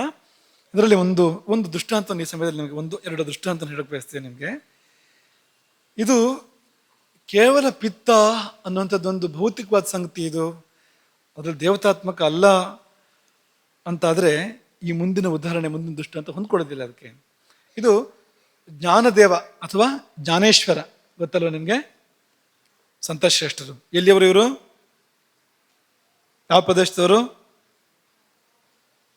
ಗೊತ್ತಿಲ್ವಾ? ತಿಳ್ಕೊಂಡು ಹೇಳಿ ಹಂಗಾದ್ರೆ. ಅಣ್ಣ ನಿವೃತ್ತಿನಾಥ, ಇವರ ಅಣ್ಣ ನಿವೃತ್ತಿನಾಥ, ತಮ್ಮ ಸೋಪಾನ ದೇವ, ತಂಗಿ ಮುಕ್ತಾಬಾಯಿ, ನಾಲ್ವರು. ಇವರು ನಾಲ್ವರು ಸಿದ್ಧ ಪುರುಷರು. ಇವರೆಲ್ಲರೂ ಕೂಡ ಮಹಾತ್ಮರೇ ಹೋದು ಅಂತ. ಊರು ಗೊತ್ತಿಲ್ವಾ? ಗೊತ್ತಾಯ್ತಾ? ಹೇಳಿ. ಜೋರಾಗಿ ಹೇಳಬೇಕು. ಮಹಾರಾಷ್ಟ್ರದ ಸಂತಶ್ರೇಷ್ಠರು ಇವರೆಲ್ಲರೂ ಕೂಡ. ಈ ನಾಲ್ವರು ಸಣ್ಣ ವಯಸ್ಸಲ್ಲೇ ಪೋಷಕರನ್ನು ಕಳ್ಕೊಂಡಿರ್ತಾರೆ, ತಂದೆ ತಾಯಿಯನ್ನು ಕಳ್ಕೊಂಡಿರ್ತಾರೆ. ಏನು ದುರ್ದೈವ, ಸಮಾಜದ ದುರ್ದೈವ ಅದು. ಇವರನ್ನು ಬಹಿಷ್ಕರಿಸತ್ತೆ ಸಮಾಜ, ಇವರನ್ನ ಹೊರಗಿಡುತ್ತೆ. ಅದು ಹಾಗೆ ಆಗುತ್ತೆ, ಯಾಕೆಂದರೆ ನಮ್ಮ ಯೋಗ್ಯತೆಗೆ ಮೀರಿದ ವಸ್ತುವನ್ನು ನಾವು ಇಟ್ಕೊಳ್ಳೋಕೆ ಆಗೋದಿಲ್ಲ. ಒಂದು ಅದೇ ದೂರ ಹೋಗುತ್ತೆ ಅಥವಾ ನಾವೇ ದೂರ ಕಳಿಸ್ತೀವಿ, ಎರಡರಲ್ಲಿ ಒಂದು ಆಗುತ್ತೆ. ಅದು ಇಟ್ಕೊಳ್ಳೋಕೆ ಆಗಬೇಕಲ್ಲ ಅಂತ, ಆಗೋದಿಲ್ಲ ಅಂತ. ಹೀಗೆ ಸಮಾಜ ಬಹಿಷ್ಕರಿಸಿದ್ರಿಂದ ಈ ಮಕ್ಕಳು ತೀವ್ರ ಬಡತನ ಮತ್ತು ಕಷ್ಟದ ಜೀವನವನ್ನು ನಡೆಸ್ತಾ ಇದ್ರಂತೆ. ಆ ಸಮಯದಲ್ಲಿ ಒಂದಿನ ಏನಾಯ್ತು ಅಂತಂದ್ರೆ ಈ ತಂಗಿ ಮುಕ್ತಾಬಾಯಿಗೆ ಮಂಡಿಗೆ ಮಾಡಬೇಕು ತಿನ್ಬೇಕು ಅಂತ ಆಸೆ ಆಯಿತು. ಆದರೆ ಮಂಡಿಗೆ ಮಾಡಕ್ಕೆ ಬೇಕಾದಂಥ ಕಟ್ಟಿಗೆ ಇಲ್ಲ, ಹಂಚು ಇಲ್ಲ. ಈ ಮಂಡಿಗೆ ಕಾಯಿಸೋ ಹಂಚು, ಬೇಯಿಸೋ ಹಂಚು ಇದೆಯಲ್ಲ, ಹಂಚು ಕೂಡ ಇಲ್ಲ, ಮತ್ತೆ ಕಟ್ಟಿಗೆ ಕೂಡ ಇಲ್ಲ. ಪಾಪ ಅವಳು ದುಃಖ ಪಡ್ತಾ ಇದ್ಲಂತೆ. ಯಾಕೆಂದ್ರೆ ಅವಳಿಗೆ ಆ ಬೇಷ್ಕಾರ ಹಾಕಬೇಕಾದ್ರೆ ಆ ಊರಿನ ದುಷ್ಟರು ಏನು ಮಾಡಿದ್ರಂತೆ, ಮಡಿಕೆ ಅಥವಾ ತೊವೆಯನ್ನು ಕೊಡಬಾರ್ದು ಇವರಿಗೆ ಅಂತ ಅಪ್ಪಣೆ ಮಾಡಿಬಿಟ್ಟಿದ್ರಂತೆ. ಆಗ ಅದು ಕೂಡ ಇಲ್ಲ ಇವ್ರ ಹತ್ರ. ಕುಂಬಾರರು ಮಡಿಕೆ ಕೊಡೋಕ್ಕೂ ಕೂಡ ಸಾಧ್ಯ ಇರಲಿಲ್ಲ, ಅಂತ ಪರಿಸ್ಥಿತಿ ಇತ್ತು. ಮುಕ್ತಾಬಾಯಿ ಬೇಸರದಿಂದ ಕಣ್ಣೀರು ಹಾಕ್ತಾ ಇದ್ದಿದ್ದನ್ನು ಜ್ಞಾನದೇವ ನೋಡ್ತಾರೆ. ಅವರು ತಂಗಿಗೆ ಹೇಳ್ತಾರೆ, ಅಳಬೇಡ ತಂಗಿ, ನಿನಗೆ ರೊಟ್ಟಿ ಮಾಡಲಿಕ್ಕೆ ನಾನು ವ್ಯವಸ್ಥೆ ಮಾಡಿಕೊಡ್ತೇನೆ ಎಂಬುದಾಗಿ ಅಭಯ ನೀಡಿ ಮಾಡಿದ್ದೇನು ಅಂದರೆ ತನ್ನೊಳಗೆ ಅಗ್ನಿಯನ್ನು ಜಾಗೃತ ಮಾಡ್ತಾರವರು. ಇದೇ ಅಂತರಗ್ನಿ ಅಥವಾ ಕಾಯಾಗ್ನಿ ಅಂತ ಏನು ಹೇಳ್ತೇವೆ ನಾವು, ಇದನ್ನು ಜಾಗೃತ ಮಾಡ್ತಾರವರು. ಜಾಗೃತ ಮಾಡಿದ್ರ ಪರಿಣಾಮ ಅವರ ಬೆನ್ನು ವಿಪರೀತ ಬಿಸಿಯಾಗಿ ಕಾದ ಹೆಂಚಿನಂತೆ ಕೆಂಪಾಯಿತು. ಎಷ್ಟರ ಮಟ್ಟಿಗೆ ಅಂದರೆ ಅದರ ಮೇಲೆ ರೊಟ್ಟಿ ಮಾಡ್ಬೋದು, ಆ ಮಟ್ಟಕ್ಕದು ಬಿಸಿ ಆಯ್ತಂತೆ. ಮುಕ್ತಾಬಾಯಿಗೆ ಅವ್ರು ಹೇಳ್ತಾರೆ, ಮುಕ್ತಾ ನನ್ನ ಬೆನ್ನ ಮೇಲೆ ಹಿಟ್ಟು ಹಾಕಿ ರೊಟ್ಟಿ ಸುಡು ಈಗ.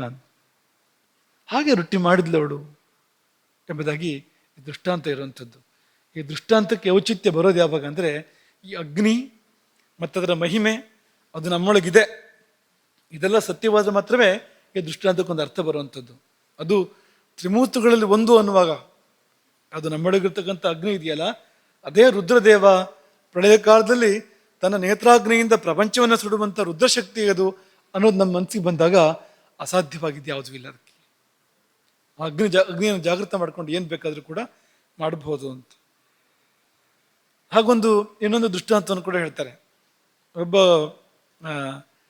ಒಬ್ಬ ಒಬ್ಬ ಮಹಾತ್ಮರನ್ನ ನಿಮ್ಮ ಜೊತೆ ಕೂತ್ಕೊಂಡು ನಾನು ಯಾಕೆ ಊಟ ಮಾಡಬಾರ್ದು ಅಂತ ಇನ್ನೊಬ್ಬ ಸಾಮಾನ್ಯ ಕೇಳ್ತಾನೆ. ಆಗೋದಿಲ್ಲ ಅಂತವ್ರು ಹೇಳ್ತಾರೆ, ಸಾಧ್ಯ ಇಲ್ಲ. ಮಾಡಬಾರ್ದು ಅಂತಲ್ಲ, ಮಾಡೋಕೆ ಆಗೋದಿಲ್ಲ. ಯಾಕೆ ಆಗೋದಿಲ್ಲ ನೋಡಿ ಬಿಡ್ತೀನಿ ನಾನು. ಆಯ್ತು ಬಾ ಕೂತ್ಕೋ, ನಾವು ಊಟ ಮಾಡುವಾಗ ಅಂತ. ಆದರೆ ಬಂದು ಕೂತ್ಕೊಳ್ಳೋಕೆ ಹೋದ್ರೆ ಆ ಬಿಸಿಗೆ ಹತ್ರ ಹೋಗೋಕೆ ಸಾಧ್ಯ ಆಗಲಿಲ್ಲ. ಆ ಬಿಸಿ ಹೇಗಿತ್ತು ಅಂದರೆ, ಅಕ್ಕಪಕ್ಕ ಬಿಸಿ ಹೇಗೆ ಹರಡಿತ್ತು ಅಂದರೆ ಅದರಿಂದಲೇ ಹತ್ರ ಹೋಗೋಕೆ ಸಾಧ್ಯ ಆಗಲಿಲ್ಲ. ಅಂದರೆ ಏನು ಅಂದರೆ ಇದು ಇದರದ್ದೇ ಪ್ರತಾಪ, ಇದು ಈ ಅಗ್ನಿಯದ್ದೇ ಪ್ರತಾಪ ಹೊರತು ಬೇರೆ ಏನೂ ಅಲ್ಲ. ಹಾಗೆ ಇನ್ನೊಂದು ತುಂಬ ಪ್ರಸಿದ್ಧವಾದ ದೃಷ್ಟಾಂತ ಇದೆ, ನಿಮಗೆಲ್ಲ ಗೊತ್ತಿರೋಂಥದ್ದು. ಪಾರ್ವತಿ ಹಿಂದಿನ ಜನ್ಮ ಯಾವುದು? ಪಾರ್ವತಿ. ಸತ್ಯವತಿಗೆ ಯಾಕೆ ಹೋಗ್ಬಿಟ್ರಿ ನೀವು? ಸತೀದೇವಿ. ಸತೀದೇವಿ ಸತೀದೇವಿ ನಿರ್ಯಾಣ ಹೇಗಾಗತ್ತೆ ಅಲ್ವಾ? ದಕ್ಷ ಯಜ್ಞದಲ್ಲಿ ಆಕೆ ಭಾಗವಹಿಸ್ತಾಳೆ. ತನ್ನ ತಂದೆ ದಕ್ಷ ಅವನು ಯಜ್ಞ ಮಾಡ್ತಾ ಇರ್ತಾನೆ, ಆ ಯಜ್ಞದಲ್ಲಿ ಆಕೆ ಭಾಗವಹಿಸ್ತಾಳೆ. ಆ ಯಜ್ಞದಲ್ಲಿ ಈಶ್ವರನಿಗೆ ಆಹುತಿ ಇಲ್ಲ, ಶಿವನಿಗೆ ಆವಿರ್ಭಾಗ ಇಲ್ಲ. ಅವಳಿಗೆ ವ್ಯಥೆ ಆಗತ್ತೆ, ದುಃಖ ಆಗತ್ತೆ. ಅವಳಿಗೆ ದುಃಖ ಆಗಿ ಏನು ಮಾಡ್ತಾಳೆ ಅವಳು ಅಂದರೆ, ವಿಷಯ ಸರಿಯಾಗಿ ಗೊತ್ತಿಲ್ಲದೆ ಇರೋರು ಅಲ್ಲಿ ಹೋಗಿ ಹೋಮದ ಕುಂಡಕ್ಕೆ ಹಾರ್ಕೊಂಡ್ಲು ಅಂತ ಹೇಳೋದುಂಟು. ಹಾಗೆಲ್ಲ ಅಲ್ಲ ಅದು. ಯಾಕೆಂದ್ರೆ ಹಾರಿ ಎತ್ಬಿಡ್ತಾ ಇದ್ರು ಅಲ್ಲಿರೋರೆಲ್ಲರೂ ಸೇರ್ಕೊಂಡು. ಅದಲ್ಲ ಅದು. ತನ್ನೊಳಗೆ ಆಕೆ ಯೋಗಾಗ್ನಿಯನ್ನು ಜಾಗೃತಗೊಳಿಸ್ಕೊಂಡು ತನ್ನ ದೇಹವನ್ನು ತಾನೇ ದಹನ ಮಾಡಿದಳು ಎಂಬುದಾಗಿ ತಾನೇ ಹೇಳೋದು ಅಲ್ಲಿ. ಹಾಗಾಗಿ ಇದು ಬರೇ ಪಿತ್ತದ್ರವ ಪಿತ್ತರಸವ ಅಂತೆಲ್ಲ ಆದರೆ ಇದೆಲ್ಲ ಆಗೋದಿಲ್ಲ. ಇಷ್ಟೆಲ್ಲ ಆಗಬೇಕು ಅಂದರೆ ಅದರಲ್ಲಿ ಭೌತಿಕವಾದಕ್ಕಿಂತ ಹೆಚ್ಚಿನ ಮಹತ್ವ ಇರಬೇಕು. ಅದೇ ಅಗ್ನಿದೇವ ಅಥವಾ ರುದ್ರದೇವ. ಇನ್ನೂ ಮುಂದಕ್ಕೆ ಹೋದರೆ ಅದೇ ಆತ್ಮಾಗ್ನಿ, ಪರಮಾತ್ಮಾಗ್ನಿ, ಅಲ್ಲಿವರೆಗೆ ವ್ಯಾಪ್ತಿ ಇದೆ. ಹಾಗಾಗಿ ಅದನ್ನು ಮನಸ್ಸಲ್ಲಿ ಇಟ್ಕೊಂಡು ನಾವು ವ್ಯವಹಾರ ಮಾಡಬೇಕು. ವ್ಯವಹಾರ ಮತ್ತು ಅವ್ಯವಹಾರ ಗೊತ್ತಾ ಶಬ್ದ? ಅವ್ಯವಹಾರ ಬೇರೆ, ಅವ್ಯವಹಾರ ಅಂದರೆ ತಪ್ಪು ಕೆಲಸ ಅಂತ, ಮಾಡಬಾರದ್ದು ಅಂತ. ಅವ್ಯವಹಾರ ಅಂದರೆ ಗೊತ್ತಾ ನಿಮಗೆ? ಭೋಜನಕ್ಕೆ ಇನ್ನೊಂದು ಶಬ್ದ ಅವ್ಯವಹಾರ ಅಂತ, ನೆನ್ಪಿಟ್ಕೊಳ್ಳಿ ಇದನ್ನು ಚೆನ್ನಾಗಿ. ಅದೇ ಹೃದಯಧಾತುವೆ ಅದರಿಂದ ಬಂದಿರೋಂಥದ್ದು. ಅಭಿ ಅವ ಎರಡು ಉಪಸರ್ಗ ಸೇರಿದೆ. ಅವ್ಯವಹಾರ ಅಂತಂದ್ರೆ ಆಹಾರ ಅಂತಲೇ ಅರ್ಥ. ಅದಕ್ಕೆ ಊಟ ಮಾಡೋದು ಅಂತಲೇ ಅದಕ್ಕೆ ಅರ್ಥ. ಹಾಗಾಗಿ ವ್ಯವಹಾರ ಅಂತಂದ್ರೆ ಅವ್ಯವಹಾರ ಮಾಡುವಾಗ ಅಂದರೆ ಆಹಾರ ತಗೊಳ್ಳುವಾಗ ತುಂಬ ಜಾಗ್ರತೆ. ಅದು ಒಳಗಡೆ ನನ್ನೊಳಗೆ ಅಗ್ನಿ ಇದ್ದಾನೆ, ನನ್ನೊಳಗೆ ಪರಮಾತ್ಮ ಅಗ್ನಿ ಇದ್ದಾನೆ, ನನ್ನೊಳಗೆ ಸಾಕ್ಷಾತ್ ಶ್ರೀ ರುದ್ರದೇವ ಮಣಿಪುರ ಸ್ಥಾನದಲ್ಲಿ ನೆಲೆ ನಿಂತು ಅವನು ಇದನ್ನು ಸ್ವೀಕಾರ ಮಾಡ್ತಾನೆ. ಅಂಥದ್ದನ್ನು ಕೊಡಬೇಕು ನಾನು, ಅವನಿಗೆ ಉಚಿತವಾದ್ದನ್ನು ಕೊಡಬೇಕು. ನನ್ನ ಹಣೆ ಬರಹ ಏನಾದ್ರು ಇರಲಿ, ಅವನ ಯೋಗ್ಯತೆ ದೊಡ್ಡದು ಅಲ್ವಾ? ಎಷ್ಟೋ ಬಾರಿ ಊಟ ಮಾಡುವಾಗ ನನ್ನ ಹಣೆ ಬರಕ್ಕೆ ಇದು ಸಾಕು ಅಂತ ಊಟ ಮಾಡ್ತೀವಿ. ಇರ್ಬೋದಪ್ಪ, ನಿನ್ನ ಹಣೆ ಬರಹ ಅಷ್ಟೇ ಇರ್ಬೋದು, ಆದರೆ ಅವನ ಯೋಗ್ಯತೆ ತುಂಬ ದೊಡ್ಡದು. ಹಾಗಾಗಿ ಅವನಿಗೆ ಶುದ್ಧವಾದದ್ದನ್ನೇ ಕೊಡಬೇಕು, ಅವನಿಗೆ ಶ್ರೇಷ್ಠವಾದದ್ದನ್ನೇ ಕೊಡಬೇಕು. ಶ್ರೇಷ್ಠ ಅಂದರೆ ಬಾಸುಮತಿ ಅಕ್ಕಿ ಅಂತ ಅರ್ಥ ಅಲ್ಲ. ಅದಕ್ಕೆ ಬಾಸುಮತಿ ಅಕ್ಕಿಗೆ ಬೆಲೆ ಜಾಸ್ತಿ, ಆದರೆ ಶ್ರೇಷ್ಠತೆ ನಿಜವಾಗಿ ಯಾವುದರಲ್ಲಿದೆ ಅಂದರೆ ಅದಿರೋದು ಶಾಷ್ಟಿಕದಲ್ಲಿ. 60 ದಿನಗಳಲ್ಲಿ ಬೆಳೆಯುವಂಥ ಅಕ್ಕಿ ಇದೆಯಲ್ಲ, ತಾನಾಗಿ ಬೆಳೆಯುವಂಥ ಅಕ್ಕಿ, ಅದರಲ್ಲಿ ಶ್ರೇಷ್ಠತೆ ಇರುವಂಥದ್ದು. ಅಥವಾ ರಕ್ತಶಾಲಿ ಕೆಂಪಕ್ಕಿ ಇದೆ, ಅದರಲ್ಲಿ ಶ್ರೇಷ್ಠತೆ ಇರುವಂಥದ್ದು. ಜನರಿಗೆ ಅದ್ರ ಬೆಲೆ ಗೊತ್ತಿಲ್ಲ, ಹಾಗಾಗಿ ಬಾಸುಮತಿಗೆ ಬೆಲೆ ತುಂಬ ಜಾಸ್ತಿ ಇದೆ, ಅದಲ್ಲ ಅಂತ. ಹಾಗಾಗಿ ನಿಜವಾಗಿ ಯಾವುದು ಪ್ರಶಸ್ತವೋ, ಯಾವುದು ಶ್ರೇಷ್ಠವೋ ಅಂಥದ್ದನ್ನು ನಾವು ಸಮರ್ಪಣೆ ಮಾಡಬೇಕಾಗತ್ತೆ. ಇದೊಂದು ಹೋಮ ಅಂತಲೇ ಭಾವಿಸಿ ನಾವು ಅದನ್ನು ಮಾಡಬೇಕಾಗತ್ತೆ ಅನ್ನೋದನ್ನು ನಾವು ಚೆನ್ನಾಗಿ ಮನಸ್ಸಲ್ಲಿಟ್ಕೊಳ್ಬೇಕು. ಇದಿಷ್ಟು ಇವತ್ತಿನ ಪ್ರವಚನವಾಗಿ ಇಟ್ಕೊಳ್ಳೋಣ. ನಾಳೆ ಅಗ್ನಿಯ ವಿಳಾಸ, ಜಠರಾಗ್ನಿಯ ವಿಳಾಸ ಹುಡುಕಬೇಕಾಗಿದೆ. ಅದೇ ಎಲ್ಲಿ ಅಗ್ನಿಸ್ಥಾನ ಯಾವುದು, ಅದರಲ್ಲಿ ಕೂಡ ಜಠರಾಗ್ನಿಯ ಸ್ಥಾನ ಯಾವುದು, ಮತ್ತು ಎಲ್ಲೆಲ್ಲಿ ಈ ಅಗ್ನಿ ಇರೋಕ್ಕೆ ಸಾಧ್ಯ ಇದೆ, ಯಾವ್ಯಾವ ರೂಪದಲ್ಲಿ ಇರೋಕ್ಕೆ ಸಾಧ್ಯ ಇದೆ ಇತ್ಯಾದಿಗಳನ್ನೆಲ್ಲ ಮುಂದಿನ ಭಾಗದಲ್ಲಿ ನೋಡೋಣ. ಮುಖ್ಯವಾಗಿ ಈ ಅಗ್ನಿಯ ನೆಲೆಯನ್ನು ಮುಂದಿನ ಪಾಠದಲ್ಲಿ ಗಮನಿಸೋಣ. ಹರೇ ರಾಮ. ಗೋಕರ್ಣ ಮಂಡಲಾಧೀಶ್ವರ ಶ್ರೀಮಜ್ಜಗದ್ಗುರು ಶಂಕರಾಚಾರ್ಯ ಶ್ರೀ ಶ್ರೀ ರಾಘವೇಶ್ವರ ಭಾರತೀ ಸ್ವಾಮಿ ಮಹಾರಾಜ್ ಕೀ. ಇಂಟ್ರೆಸ್ಟಿಂಗ್ ಮತ್ತು ಇನ್ಫಾರ್ಮೇಟಿವ್ ವಿಡಿಯೋಗಳನ್ನು ಮಿಸ್ ಮಾಡ್ಕೋಬೇಡಿ, ಈಗಲೇ ಸಬ್ಸ್ಕ್ರೈಬ್ ಮಾಡಿ.